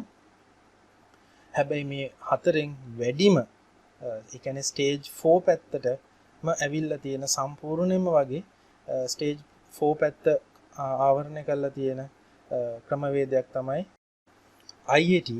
ඒ කියන්නේ air ticketing, air cargo වගේ දේවල් අපි භාණ්ඩ ගුවන් යාන හරහා වෙනත් රටවලට යැවීමට ලබා ගැනීමට, ඊට පස්සේ අපි air ticketing, ඒ කියන්නේ ටිකට් බුක් කරන්න, ෆ්ලයිට් ටිකට්ස් බුක් කරන්න සම්පූර්ණයෙන්ම පූර්ණ වශයෙන් කම්පැනි ඉන්ටග්‍රේෂන් එකක් සිද්ධ කරපු අවස්ථාවක් විදිහට සලකන්න පුළුවන්. Alibaba, eBay, Amazon වගේ භාණ්ඩ විකුණන වෙබ්සයිට්ස් එක බැලුවාම මේවා සම්පූර්ණයෙන්ම 100%ක් මේ තත්ත්වයට ඇවිල්ලා නැහැ. ඒ කියන්නේ ඉලෙක්ට්‍රොනික ඩිජිටල් නොවන ක්‍රමවේදයන් ප්‍රමාණයක් මේවා භාවිතා වෙනවා. නමුත් එයා කාගෝ සහ එයා ටිකටින් වගේ මේ IATA කියන කොටස ගත්තාම ඒකේ 100%ක්ම මේ දේවල් e-business e-commerce ආකාරයෙන් තමයි පූර්ණ වශයෙන් සිද්ධ වෙන්නේ. එතකොට අපි යමු 35 වෙනි ප්‍රශ්නෙට. e-commerce උපාය මාර්ග සඳහා සම්මත නිර්ණායක සමූහය වනුයේ. e-වාණිජ උපාය මාර්ග සඳහා සම්මත නිර්ණායක සමූහය වනුයේ. මම මේ ලබාගෙන තියෙන ටෙක්ස්ට් බුක් එකේ කොටස පොඩ්ඩක් අධ්‍යයනය කරොත් e-commerce strategy සඳහා කියන අපි e-commerce කියලා ආයතනය දැන්ට සාම්ප්‍රදායික ආයතනයක් විදිහට පවතින ආයතනය e-commerce තත්ත්වයට පත් කරගන්න අපි ඒකට උපාය මාර්ගයක් සකසා ගන්න. එතකොට මේ උපාය මාර්ගයක් සකසා ගැනීමේදී කියන අපි එකවරම තීරණය කළා හරි මේ තියෙන සියලුම දේවල් e-commerce වලට කන්වර්ට් කරන්න ඕන. මේ තියෙන සියලුම products online විකුණන්න ඕන. වෙබ්සයිට් එකට මේ ටික දාලා විකුණමු කියන තීරණයට අපි ආයතනයක් විදිහට එකවරම එන්න සුදුසු නැහැ.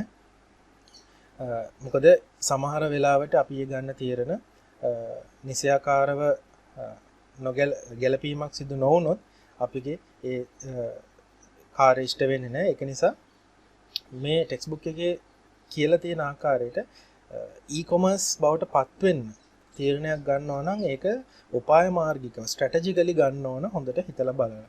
එතකොට ඒ ගන්න තීරණයේදී අපි හිතලා බලන්න ඕන මේ ආයතනයේට මේක කොච්චර දුරට ගැලපෙනවද? මේ ආයතනයේ තියෙන භාණ්ඩ මේ ආයතනයේ තියෙන සේවාවන් වලට මේ ක්‍රමය ගැලපෙනවද? එතකොට මේ ක්‍රමයෙන් අය පාරිභෝගිකයාට ළඟා වෙන්න පුළුවන්ද?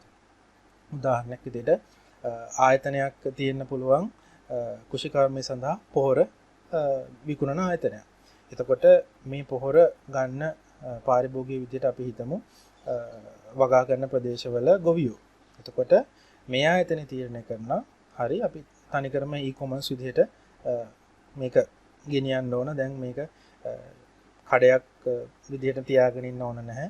ඒ වියදමත් අඩු කරගෙන අපි මේක ඔන්ලයින් දාමු. දාලා වෙබ්සයිට් එකෙන් පොහොර මිටි ඕඩර් කරාම ක්‍රෙඩිට් කාඩ් එකෙන් ගෙවලා අපි ඒව ඩිලිවර් කරමු.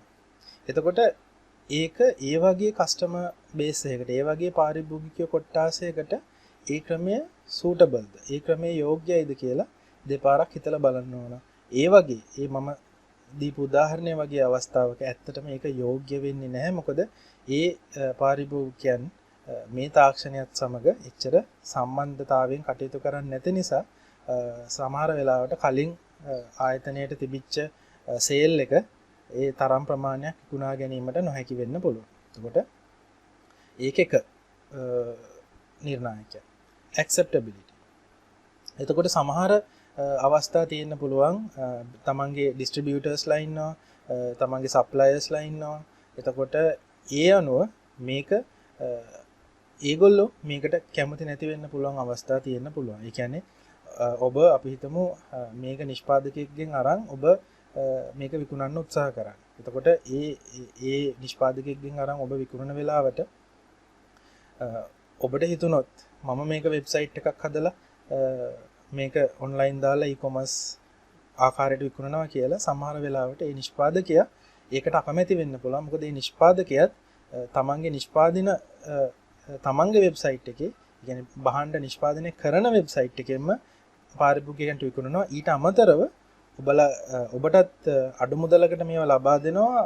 නැවත පාරිභෝගිකයන්ට විකුණන්න තොග වශයෙන් ඔබට ලබා දෙනවා. එතකොට නිෂ්පාදකයා ඒ අවස්ථාවේදී කැමති වෙන්නේ නැහැ ඔබට වෙබ්සයිට් එකක් ඕපන් කරලා ඔහුගේ නිෂ්පාදනය නැවතත් වෙබ්සයිට් එකක දාලා විකුණනවට. එතකොට කොච්චර දුරට මේක පිළිගැනීමක් acceptability එකක් තියනවද කියලා බලන්න වෙනවා.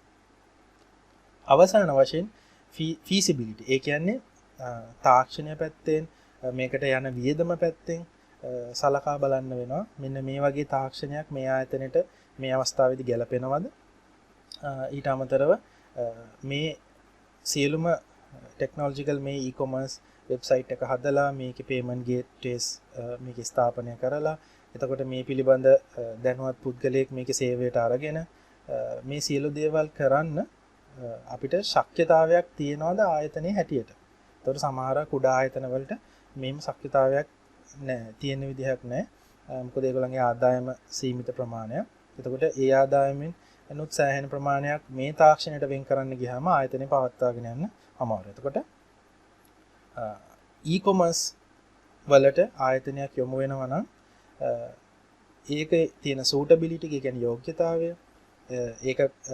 ඒකට සම්බන්ධ සියලුම පාර්ශවයන් ඒක පිළිගැනීමකට ලක් කරයිද කියන එක සහ තුන්වෙනි වශයෙන් ඒක කළ හැකිද ඒකේ ශක්තිතාවය කොහොමද කියලා තීරණය කළ අවසාන වෙලා තමයි e-commerce පැත්තට ආයතනයක් යොමු වෙන්න ඕන. එතකොට ඒ නිවැරදිව අනුපිළිවෙල දක්වලා තියෙනවා ඒ උත්තරේ යෝග්‍යතාවය පිළිගැනීම හා ශක්තිතාවය. 36 වෙනි ප්‍රශ්නය.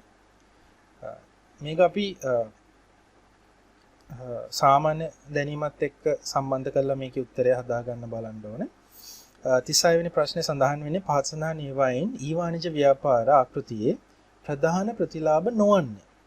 ඒතර දැන් අපි ඊට දීර්ඝ වශයෙන් ප්‍රශ්න කීපයකදීම කතා කරා ඊ-වාණිජ එහෙම නැත්නම් ඊ-කොමර්ස් ව්‍යාපාරයක් කොයි ආකාරයෙන්ද සිද්ධ වෙන්නේ කියලා. ඒතර දැන් අපි තේරුම් ගත්ත තොරතුරුත් එක්ක මේ දීලා තියෙන පිළිතුරු හතර වෙන් කර හඳුනා ගන්න අවශ්‍ය වෙනවා. එතකොට අපි බලමු ඊ-වාණිජ, ඒ කියන්නේ ඊ-කොමර්ස් විදිහට ව්‍යාපාරයක් කරගෙන යනවා නම් සාමාන්‍ය විදිහට කරනවට වඩා පිරිවැය අඩු කරගන්න පුළුවන්. ඔව්. මොකද ගොඩක් සිද්ධ වෙන කලින් සිදුවෙච්ච ඒ කියන්නේ මැනුවලි ට්‍රැඩිෂනලි සිද්ධ වෙච්ච ක්‍රියාවලින් දැන් වෙබ්සයිට් එක හරහා සිද්ධ වෙන්නේ. එතකොට තාක්ෂණයට ඒ සිස්ටම් එක දාගන්න ඒ වෙබ්සයිට් එක හදාගන්න මුලින් වැය කරපු මුදල පමණයි වැය වෙන්නේ. ඊට අමතරව ඔපරේෂනල් කොස්ට් එක ගොඩක් අඩු වෙනවා. 24/7 සේවාව කියන්නේ පැය 24 සේවාවක් ලබා ගැනීම සිද්ධ කරන්න පුළුවන්ද e-commerce? ඔව්. ඒ කියන්නේ කලින් නම් ආයතනය විවෘත කරලා තියෙන කාර්යාල වේලාවන් ආයතන විවෘත වෙලා තියෙන වේලාවන් වල පමණයි e-commerce නැතුව කෙනෙක් ආයතනයෙන් භාණ්ඩ මිලදී ගන්නවා නම් සිද්ධ කරන්න පුළුවන්. හැබැයි e-commerce වෙබ්සයිට් එක හරහා අපිට රෑ 12ට ඊටත් පස්සේ වුණත් භාණ්ඩයක් මිලදී ගන්න පුළුවන්. මොකද වෙබ්සයිට් එක ඕනම වෙලාවක ක්‍රියාත්මකයි. තුන්වෙනි පිළිතුර. ඔන්ලයින් පේමන්ට්ස් කරන්න පුළුවන්ද?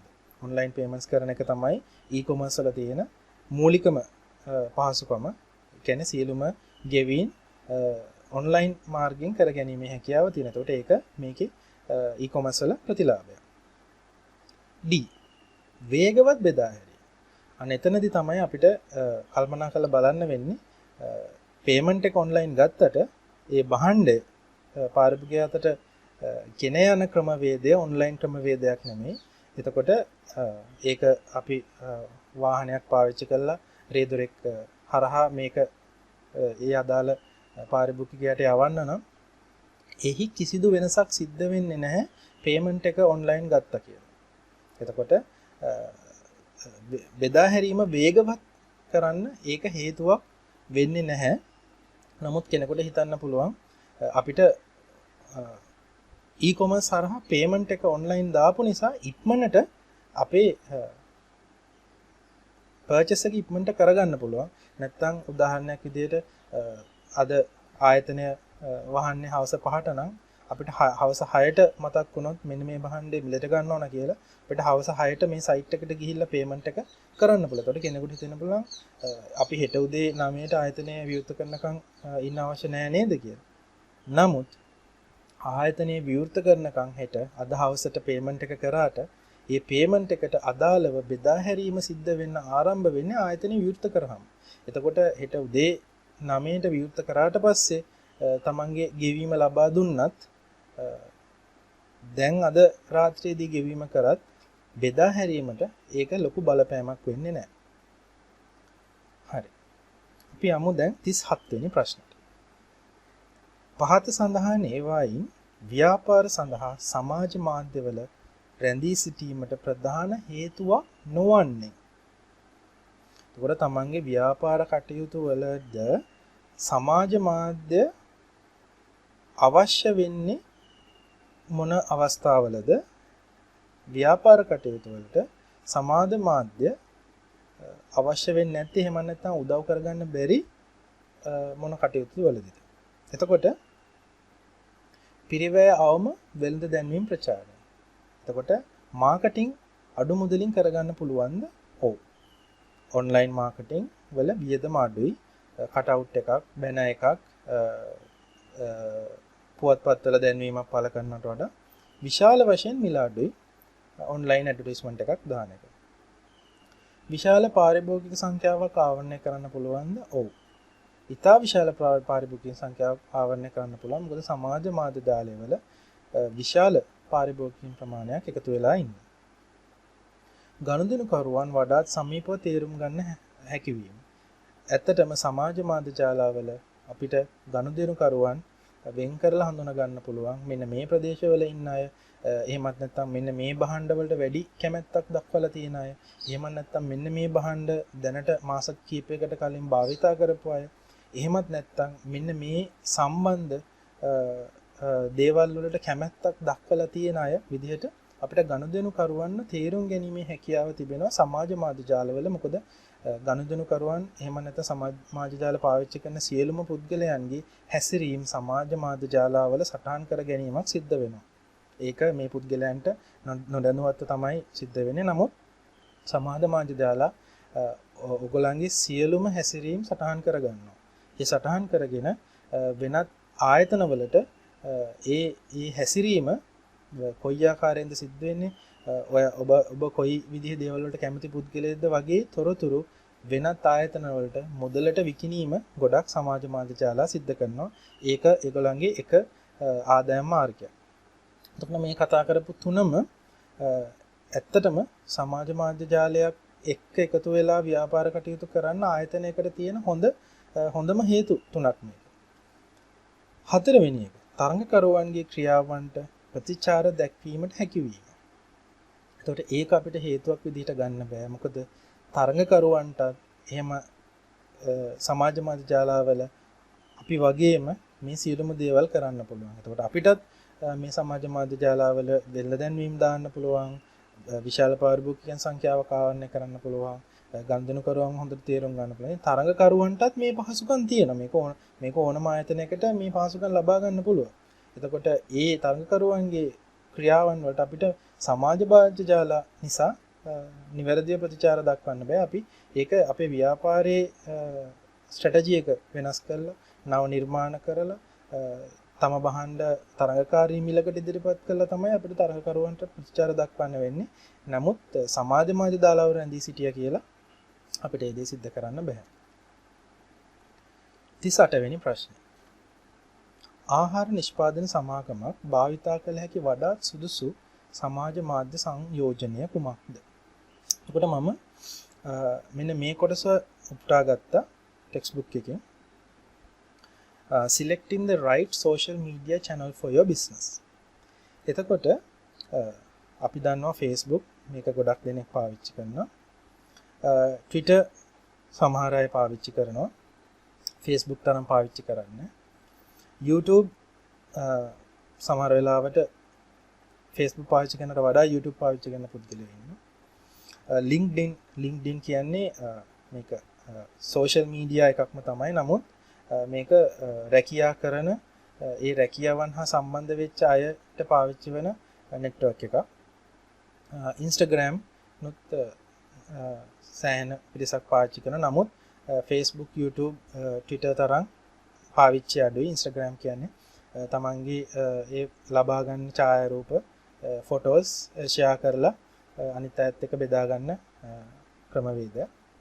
එතකොට මේකේ අපි බැලුවොත් එහෙම ඩෙමොග්‍රැෆික්ස්. ඒ කියන්නේ මේක කොච්චර පරාසයක පැතිරලා තියෙනවද කිව්වොත් මේ තියෙන Facebook පාවිච්චි කරන පිරිස දලා විදිහට. එතකොට ඔයගලන්ට පේනවා බිලියන 1.3කට වැඩි පිරිසක් Facebook ලෝකේ පාවිච්චි කරනවා. හැබැයි Twitter ගත්තාම ඒක ඒ ප්‍රමාණයෙන් භාගයකටත් වඩා අඩුයි. හැබැයි ආයිත් YouTube ගත්තාම Facebook පාවිච්චි කරන පිරිසටත් වඩා වැඩි ප්‍රමාණයක් YouTube පාවිච්චි කරනවා. LinkedIn උත් ඒ කියන්නේ අපි ප්‍රොෆෙෂනල් මට්ටමින් සම්බන්ධතා පවත්වා ගන්න අනෙක් පුද්ගලයොත් එක්ක තමන්ගේ ඉන්ඩස්ට්‍රි එකේ ඉන්න වෙනත් ආයතනවල වැඩ කරන, වෙනත් රටවල වැඩ කරන, තමන්ගේ වෘත්තියේ ඉන්න, වෙනත් වෘත්තීන් වල ඉන්න අයත් සමග සම්බන්ධ වෙන්න LinkedIn පාවිච්චි කරනවා. එතකොට ඒකත් මෙන්න මේ වගේ පිරිසක් පාවිච්චි කරනවා. Instagram ඊට වඩා අඩු පිරිසක් තමයි පාවිච්චි කරන්නේ. එතකොට ඒ විදිහට බැලුවොත් මේ Facebook වල අපි මොන වගේ දෙයකටද පාවිච්චි කරන්නේ? ඒ පාවිච්චි කරන හේතුව අපි YouTube පාවිච්චි කරනකොට ඒ විදිහටම පවතින්නේ නැහැ. මේකේ හේතුව වෙනස්. එතකොට අපි YouTube එකට යන්නේ වෙනත් කාර්යයකට. අපි Facebook එක පාවිච්චි කරන්නේ වෙනත් කාර්යයකට. අපි Twitter පාවිච්චි කරන්නේ තවත් කාර්යයකට. Instagram පාවිච්චි කරන්නේ තවත් කාර්යයකට. එතකොට ආහාර නිෂ්පාදන සමාගම වැඩියෙන්ම මෙන්න මේ Facebook, YouTube, Twitter. Facebook, YouTube, Twitter කියන තුනත් එක්ක ගනුදෙනු කරනවා නම් මේ තුන නිසියාකාරව පාවිච්චි කරනවා නම් වැඩි ප්‍රමාණයක් උපරිම ලෙස තමන්ගේ පාරිභෝගික අතරට යන්න පුළුවන්. එතකොට දෙවැනි උත්තරේ නිවැරදි විදිහට දක්වලා තියෙනවා. එතකොට Facebook වලින් පටන් අරගෙන YouTube වලට වීඩියෝ එකක් හදලා දාලා තමන්ගේ ආහාර නිෂ්පාදන පිළිබඳ හැඳින්වීමක් තියෙන වීඩියෝ එකක් දාලා ඒ වීඩියෝ එක Facebook වලත් නැවත පෝස්ට් කරලා ඒ වීඩියෝ එක Twitter හරහා පණිවිඩයක් විදිහටත් යවලා followers-ලා හදාගෙන එතකොට මේ සමාජ මාධ්‍ය ජාල තුන පාවිච්චි කරලා ආහාර නිෂ්පාදන සමාගමකට වැඩි ප්‍රතිලාභ ලබා ගන්න පුළුවන්. 39 වෙනි ප්‍රශ්නෙට ගියොත් මේකත් අපි දැන් කතා කරපු දේවල් එක්ක බලද්දී තේරුම් ගන්න අවශ්‍ය දෙයක්.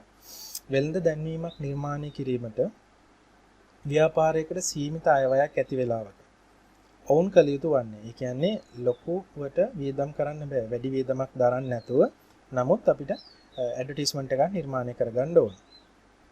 එතකොට අපිට බලන්න පුළුවන් මෙන්න මේ දීලා තියෙන උත්තර හතරෙන් සීමිත මුදලක් වියදම් කළා සීමිත අයවැයක් තියෙන වෙලාවක ලෝ බජට් එකක් තියෙන වෙලාවට ලෝ කොස්ට් එකෙන් කරගන්න පුළුවන් මොන වගේ දෙයක්ද කියලා. එතකොට පළවෙනියට දක්වලා දෙනවා තප්පර 30ක රූපවාහිනී දැන්වීම. නිර්මාණය කළ පුද්ගලයන් රූපවාහිනිය වැඩියෙන් නරඹන වෙලාවට. ඒ කියන්නේ අපිට සල්ලි වැඩියෙන්ම වියදම් වෙන වෙළඳ දැන්වීම් ක්‍රමවේග තමයි මේක.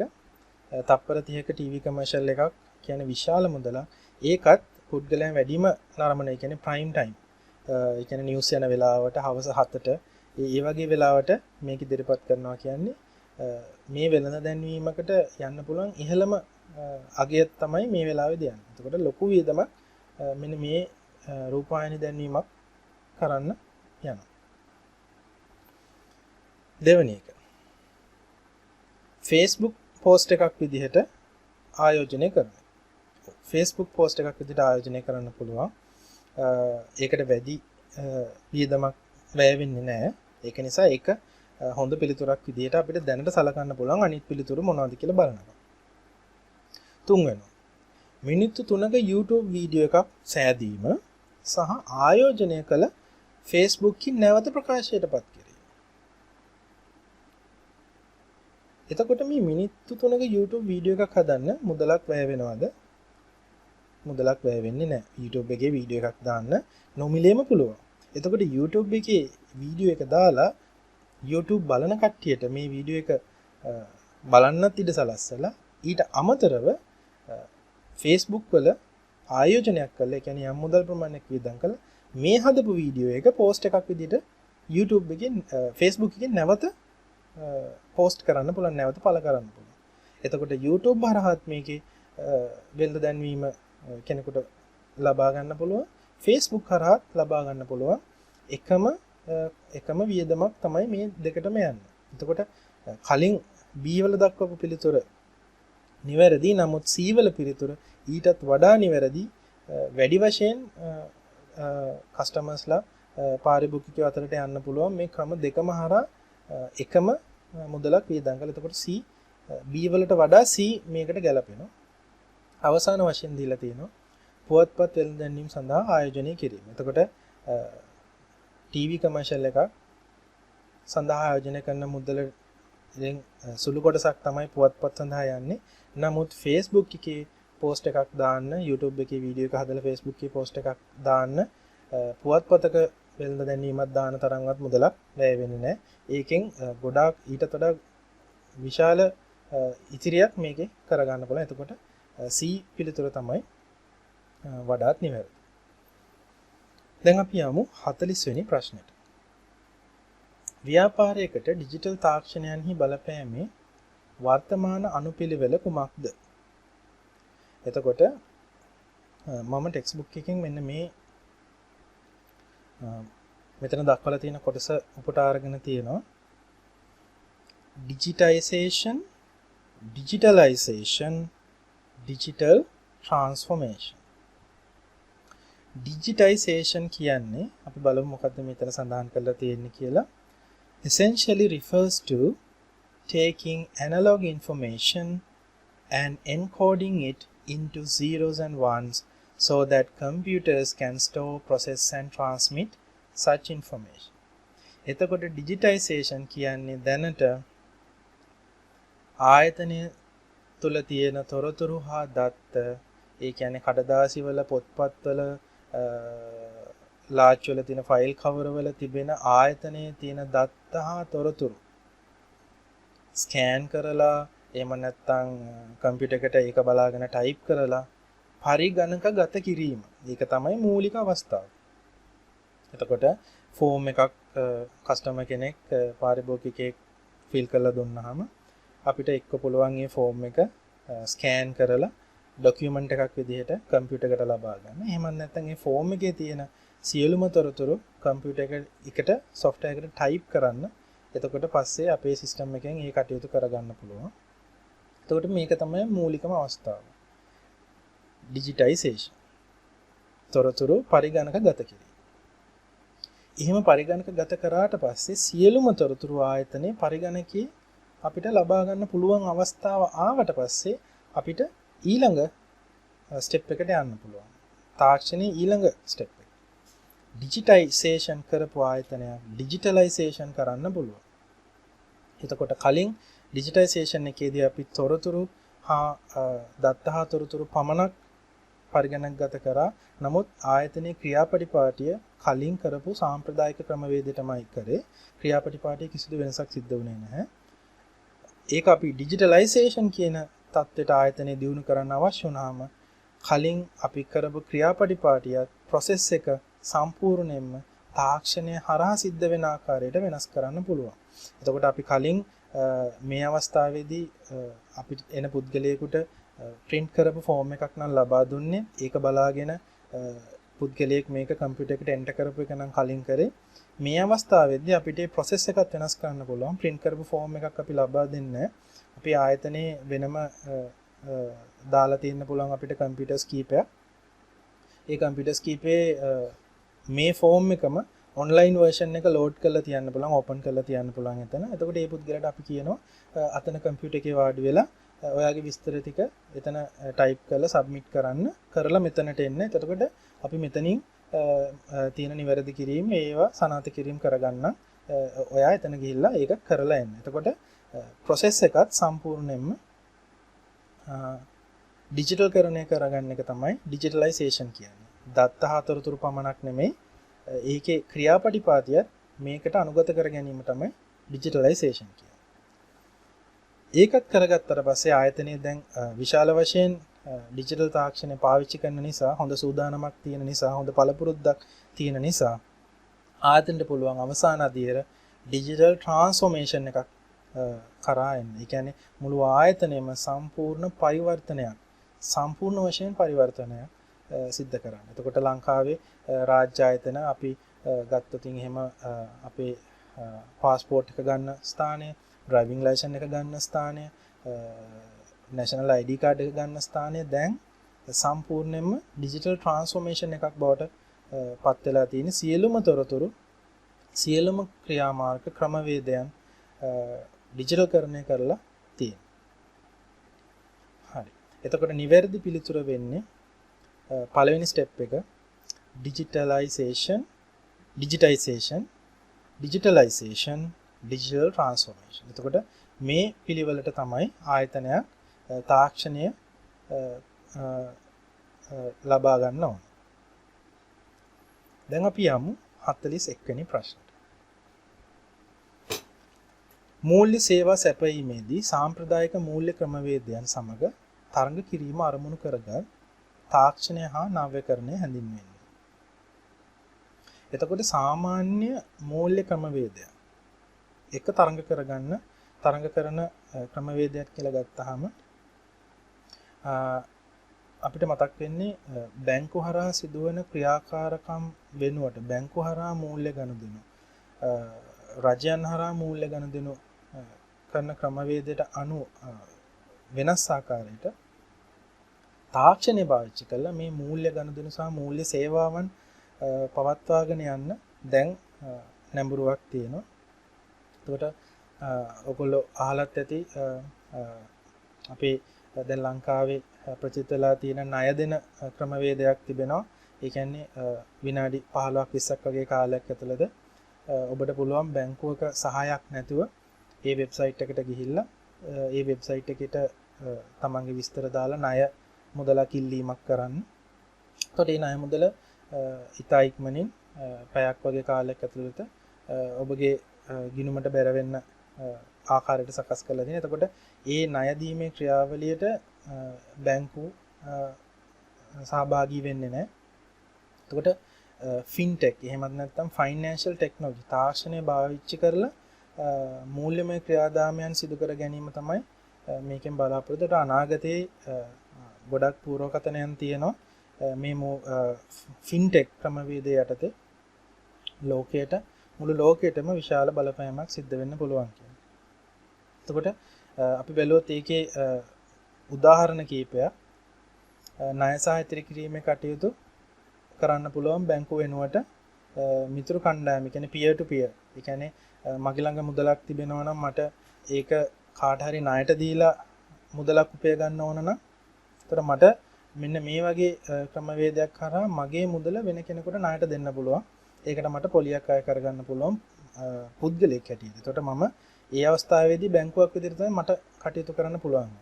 එතකොට ඒ වගේම තවත් පුද්ගලයෙකුට තමන්ට ණයක් ලබා ගන්න හදිසියෙම අවශ්‍යතාවයක් ආපු වෙලාවට බැංකුවක් කරහා යන්න අවශ්‍ය නැහැ.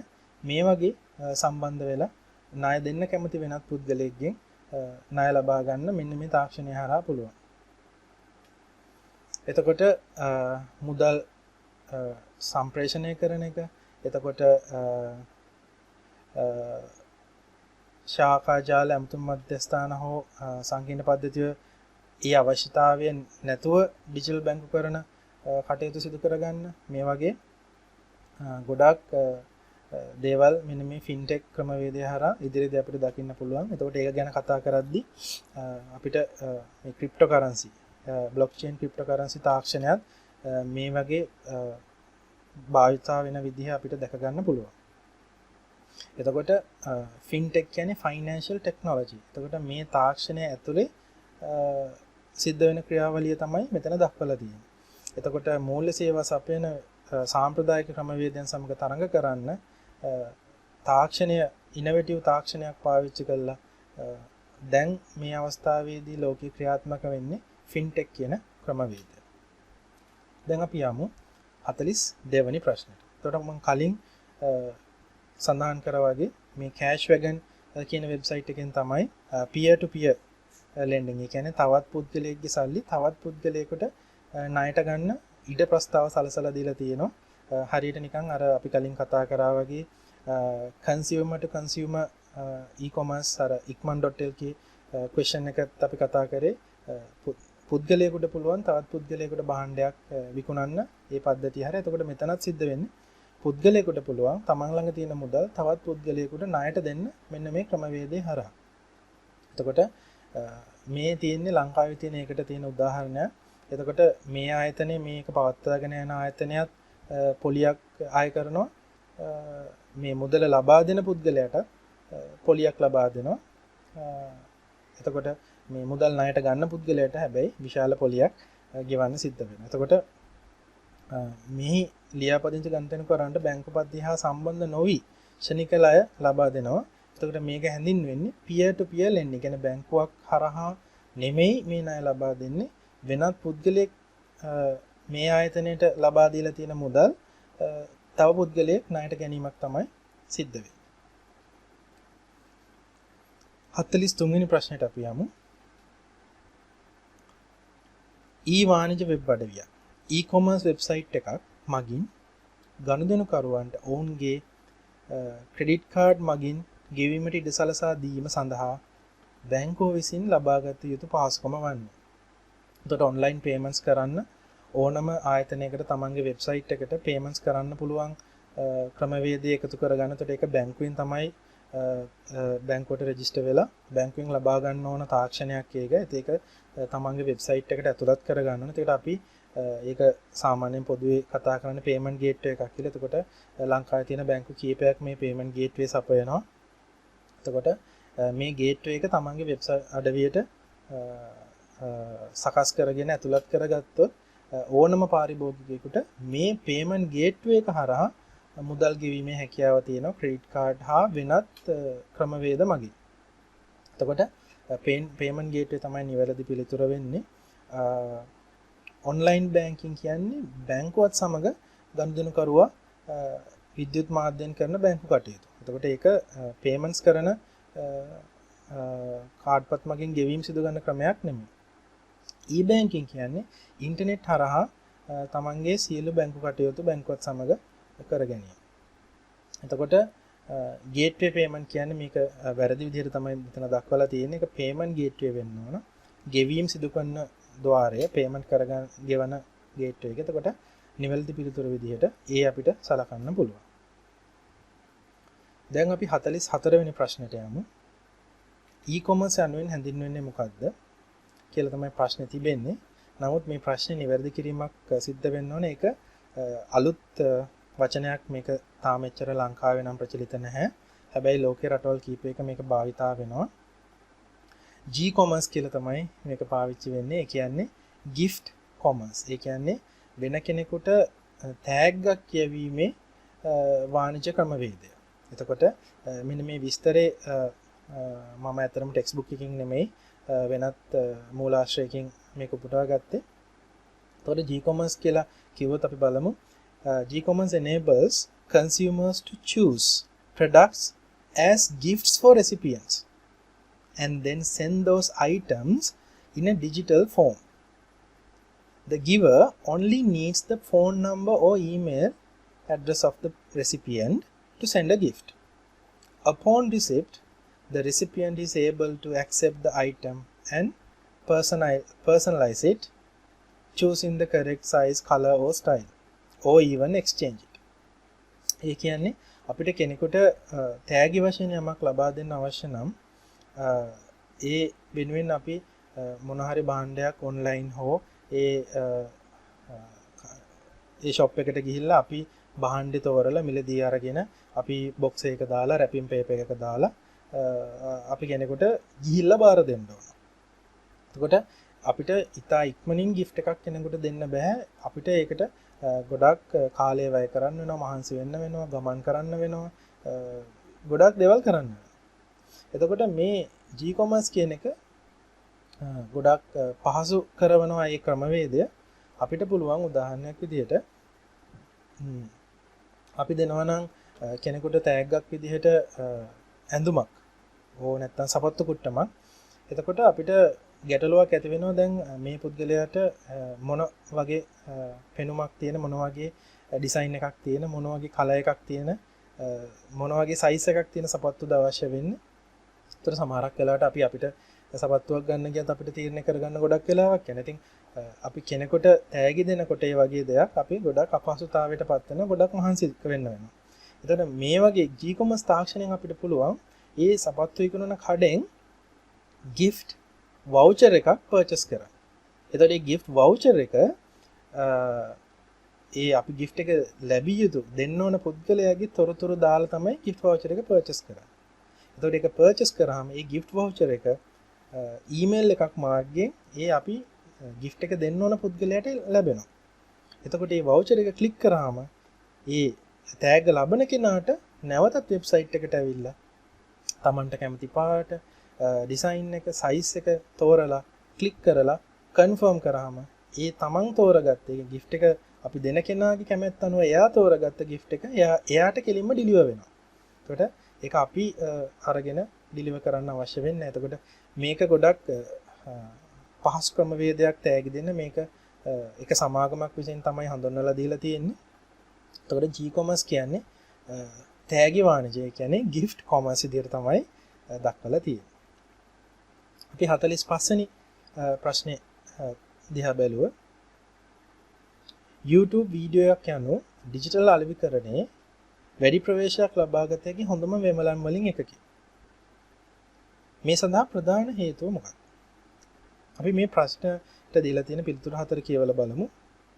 වෙනත් ඕනෑම සමාජ මාධ්‍යයකට වඩා YouTube විශාල ග්‍රාහකයන් සංඛ්‍යාවක් සිටින නිසාද? YouTube යනු වීඩියෝ අප්ලෝඩ් වලට ඉඩ දෙන එකම සමාජ මාධ්‍ය වීම නිසාද? බහුතර පිරිසක් YouTube වීඩියෝ නැරඹීමට කැමති නිසාද? එහෙමත් නැත්නම් වැඩි ප්‍රවේශයක් ලබා ගැනීම සඳහා YouTube වීඩියෝවද Facebook කි පළ කිරීමට හැකියවීම නිසාද? එතකොට ඩිජිටල් අලෙවිකරණයේ ඩිජිටල් මාකටිං වල අපිට අවශ්‍ය වෙන්නේ වැඩි පිරිසකට අපගේ පණිවිඩය ගෙන යන්න. එතකොට වැඩි පිරිසකට ගෙන යන්න උදව් වෙනවා YouTube එකේ දාන වීඩියෝ එක. මොකද මේ YouTube එකේ දාන වීඩියෝ එක අපිට නැවතත් ඒ වීඩියෝ එකම Facebook එකේ පළ කරන්න YouTube මගින් පහසුකම Facebook මගිනුත් ඒ පහසුකම සලසලා දීලා තියෙනවා. ඒකට ඒක නිසා අපිට වැඩි ප්‍රවේශයක් ලබා ගන්න පුළුවන්. YouTube එකේ තියෙන වීඩියෝ එක YouTube එකට එන අයත් බලනවා. ඒ වීඩියෝ එකම YouTube එක හරහාම Facebook එකේ පළ කරලා ඒන කට්ටියටත් අපිට මේක පෙන්වන්න පුළුවන්. එතකොට අපිට තියෙන ඔඩියන්ස් එක, ඒ කියන්නේ වැඩි පිරිසකට මේක ගෙනියන්න පුළුවන්. Facebook හරහාත් ගෙනියන්න පුළුවන්, YouTube හරහාත් ගෙනියන්න පුළුවන්. නමුත් අපි Facebook එකේ පළ කරන දෙයක් YouTube හරහා දැමීමේ හැකියාවක් නැහැ. ඒක YouTube හරහා පළ කරන දෙයක් තමයි Facebook එකේ දැමීමේ හැකියාව තියෙන්නේ. එතකොට පිළිතුර D විදිහට ලකුණු කරලා තියෙනවා. 46 වෙනි ප්‍රශ්නය. භාණ්ඩයක් සඳහා ගෙවීමට පෙර ගනුදෙනුකරුවන්ට බැලීමට අවශ්‍ය වූ විට ඊ-වාණිජය තුල භාවිත කළ හැකි හොඳම ක්‍රමය මොකක්ද? ඒ කියන්නේ ඔන්ලයින් අපි භාණ්ඩයක් මිලදී ගන්නවා නම් හැබැයි අපිට ඒක දකින්නකම් මුදල් ගෙවන්න හිතෙන්නේ නැත්තම් මේක කොයි තත්ත්වෙන් තිබෙයිද? උදාහරණයක් විදිහට ඇඳුමක්, හෑන්ඩ් බෑග් එකක්, සෙරෙප්පු කොට්ටමක් වගේ දෙයක් අපිට දකින්නකම් ඇත්තටම ඒ පිළිබඳ විශ්වාසය තියන්න අමාරුයි. නමුත් සමහර දේවල් තියෙනවා ඒ පින්තූරේ වෙබ්සයිට් එකේ දක්වලා තියෙන විදිහ ඒක ස්ටෑන්ඩඩ් විදිහට නිර්මාණය කරපු දෙයක්. ඒක කඩෙන් ගත්තත් අපි ඔන්ලයින් ගෙන්න ගත්තත් එකම විදිහට ලැබෙන්නේ. නමුත් ඇඳුම් වගේ දෙයක් අපිට දුර තියලා දැක්කට ඒක අතට අරන් බලනකම් අපිට ඒකේ ගුණාත්මක භාවය පිළිබඳ තීරණය කරන්න අමාරුයි. ඒ වගේ අවස්ථාවක අපිට ඔන්ලයින් භාණ්ඩ විකුණන තැනකදී අපිට pay on delivery option එක select කරන්න දෙන්න බෑ. කියන්නේ භාණ්ඩයට order එක දාන වෙලාවේදී ඇනෝම දාන වෙලාවේදී මුදල් අය කිරීම සිද්ධ කරන්නේ. නමුත් භාණ්ඩය ගෙදරට ගෙනත් දීම සිද්ධ කරනවා. එතකොට ඒ ගෙනත් දීපු අවස්ථාවේ භාණ්ඩය අතට අරගෙන ඒක පරීක්ෂා කරලා බලලා හොඳ තත්ත්වයේ එය Tamanට අවශ්‍ය ඒ කියපු ක්‍රමයටම තියෙනවා නම් ඒ භාණ්ඩය ගෙදරට ගෙනත් දෙන කෙනාට මුදල් ගෙවීම සිද්ධ කරන්න පුළුවන්. එතකොට ඒක තමයි හොඳම ගෙවීමේ ක්‍රමය. ගනුදෙනුකරුවෙක්ට භාණ්ඩය බලලා සල්ලි ගෙවන්න අවශ්‍ය වෙච්ච වෙලාවට, කියන්නේ භාණ්ඩය දැකලා සල්ලි ගෙවන්න අවශ්‍ය වෙච්ච වෙලාවට. හරි. දැන් අපි යමු 47 වෙනි ප්‍රශ්නට. accounting information systems ගිණුම් කරන තොරතුරු පද්ධති. බහුතරයක් දැන් අන්තර්ජාලය හරහා ලබා ගන්න පුළුවන්. එතකොට මේ තොරතුරු පද්ධති දැන් අන්තර්ජාලයේ හරහා ලබා ගන්න පුළුවන් කියන්නේ අන්තර්ජාලය තුල තියාගෙනම පාවිච්චි කරන්න පුළුවන්. කියන්නේ අන්තර්ජාලයෙන් අපේ පරිගණකයට ලබාගෙන අන්තර්ජාලය නැතුව පාවිච්චි කරනවා කියන එක නෙමෙයි මේකෙන් අදහස් වෙන්නේ. මේ තොරතුරු පද්ධතිය පවතින්නේ අන්තර්ජාලයේ. එතකොට අපි මේකට සම්බන්ධ වෙන එක තමයි කරන්නේ. එතකොට අපිට ආයතනයේ තියෙන පරිගණකිනුත් මේකට සම්බන්ධ වෙන්න පුළුවන්. අපිට ගෙදර ගිහිල්ලා අපේ ගෙදර තියෙන පරිගණකෙන් මේකට සම්බන්ධ වෙන්න පුළුවන්. අපි වෙනත් රටකට ගිය වෙලාවක වුණත් මේ අපේ තොරතුරු පද්ධතියට ගිණුම් කරන තොරතුරු පද්ධතියට ඒ රටේ ඉඳන් සම්බන්ධ වෙන්න පුළුවන්. එතකොට මේක ඉන්ටර්නෙට් එකේ තමයි ස්ථාපනය කරලා තියෙන්නේ. එතකොට අපි ඒකට කියනවා cloud based AI. කියන්නේ cloud සිස්ටම් එකක. ඒ කියන්නේ එහෙම අපි බලාකුළු මත පදනම් වුණා කියලා අදහස් කරන්නේ මේ cloud based software කියන එක. එතකොට මේ software එක සම්පූර්ණයෙන්ම අන්තර්ජාලය මත තමයි පදනම් වෙලා තියෙන්නේ. එතකොට උදාහරණයක් විදිහට ඕගොල්ලන්ගේ Google Drive එහෙමත් නැත්නම් OneDrive වගේ දේවල් පාවිච්චි කරන්න පුළුවන් ෆයිල් තබා ගන්න ඔයගොල්ලන්ගේ ආයතනයේ ඔයගොල්ලන්ගේ පෞද්ගලික කටයුතු වල. එතකොට ඒ ෆයිල් ඔයගොල්ලෝ දන්නවා ඕනම පරිගණකයක් පාවිච්චි කළා තමන්ගේ login details ලබා දීලා ඒ ෆයිල් අපිට බලන්න පුළුවන්. අන්න ඒ ක්‍රමවේදයට තමයි මේ මෘදුකාංගත් දැන් අන්තර්ජාලයේ හරහා භාවිතා කරන ආකාරයට සකස් කරලා තියෙන්නේ. එතකොට cloud based accounting information systems කියන එක තමයි අපි දැන් භාවිතා කරන්නේ. එතකොට standalone AIS කියන්නේ අපි මේ මෘදුකාංගය පරිගණකයේ ස්ථාපිත කරලා, ඒ කියන්නේ සාම්ප්‍රදායික ක්‍රමයට මෘදුකාංගය අරගෙන මේක ඉන්ස්ටෝල් කරලා කම්පියුටර් එකේ පාවිච්චි කරන්න පුළුවන්. එතකොට ඒ කම්පියුටර් එකේ විතරයි මේ මෘදුකාංගය තියෙන්නේ. නමුත් cloud based AIS කියන්නේ අන්තර්ජාලය හරහා තමයි මේ මෘදුකාංගයට අපි සම්බන්ධ වෙන්නේ. අපි 48 වෙනි ප්‍රශ්නෙට යමු. ඩිජිටල් අලෙවිකරණය සහ ඊ-වාණිජය යනු.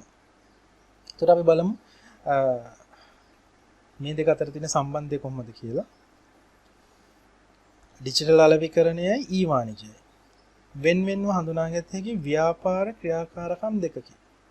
මේ දෙක වෙන්වෙන්ව හඳුනා ගන්න පුළුවන් දෙකක්. අන්තර් සම්බන්ධිත ව්‍යාපාරික ක්‍රියාකාරකම් දෙකකි. එකිනෙකා මත රඳා පවතින ව්‍යාපාර ක්‍රියාකාරකම් දෙකකි. සීක්වෙන්ෂල් ව්‍යාපාර ක්‍රියාකාරකම් දෙකකි. එතකොට ඩිජිටල් සෙලිං එතකොට ඊ-කොමර්ස් වල සිද්ධ වෙන්නේ ඩිජිටල් ආකාරයට විකිණීම. එතකොට ඩිජිටල් ආකාරයට විකිණීමේදී ඊ-කොමර්ස් පහසුකම අවශ්‍ය වෙනවා, නැත්නම් ඩිජිටල් ආකාරයට විකුණන්න බෑ. ඒ කියන්නේ මේ දෙක එකිනෙකා අතර රඳා පවතින ක්‍රියාකාරකම් දෙකක්.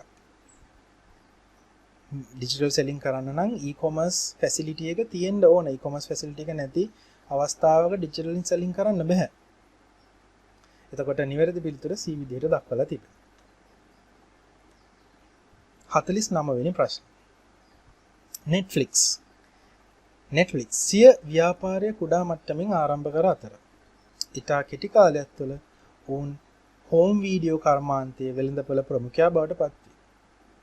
Netflix හැඳින්විය හැක්කේ. ඒත් අපි කලිනුත් කතා කරා disruptive innovations. කඩාකප්පල්කාරී කිව්වට මේකේ අදහස අපි ගත්තොත් දැනට තිබෙන තාක්ෂණයන් ක්‍රමවේදයන් අභිබවා යමින් ඉදිරියට පැමිණීම තමයි මෙතන අපි අදහස් කරන්නේ. එතකොට මේ ක්‍රමවේදය වැඩි වැඩියෙන් පාරිභෝගිකයා වැළඳගත් ක්‍රමවේදයක් වුණාම මේ වෙනුවට මෙතෙක් කල් භාවිත කරපු ක්‍රමවේදයන් වලින් පාරිභෝගිකයා ඉවත් වෙනවා.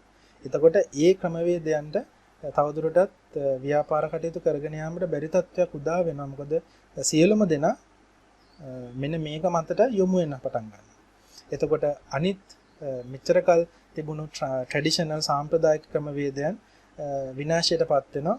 එතකොට ඒවා ඩිස්ට්‍රප්ට් වෙනවා. ඒවා ඉවත් වෙලා යනවා. හේතුව මේ ක්‍රමවේදය වඩාත් පාරිභෝගිකයට සමීප පහසු ක්‍රමවේදයක් වීම නිසා. එතකොට disruptive එහෙම නැත්නම් disruptor එකක් විදිහට මෙයා ක්‍රියා කරනවා. එතකොට මේවා disruptive innovations. ඒ කියන්නේ අනිත් දැනට පවතින ක්‍රමවේදයන් අභිබවා යන ඒවා විස්ථාපනය කර දමන නව ක්‍රමවේදයන් විදිහට මේක හඳුන්වන්න පුළුවන්. එතකොට මේක disruptor විදිහට හඳුන්වන්න පුළුවන්. 50 වෙනි ප්‍රශ්නේ අවසාන ප්‍රශ්නේ පයිලට් පේපර් එකේ නවීන ව්‍යාපාරික ආයතන සම්ප්‍රදායික තොරතුරු විශ්ලේෂණය කරනවා පමණක් නොව සමාජ මාධ්‍ය CCTV සහ chat room වලින් පවා ඩිජිටල් තොරතුරු ලබා ගන්නවා.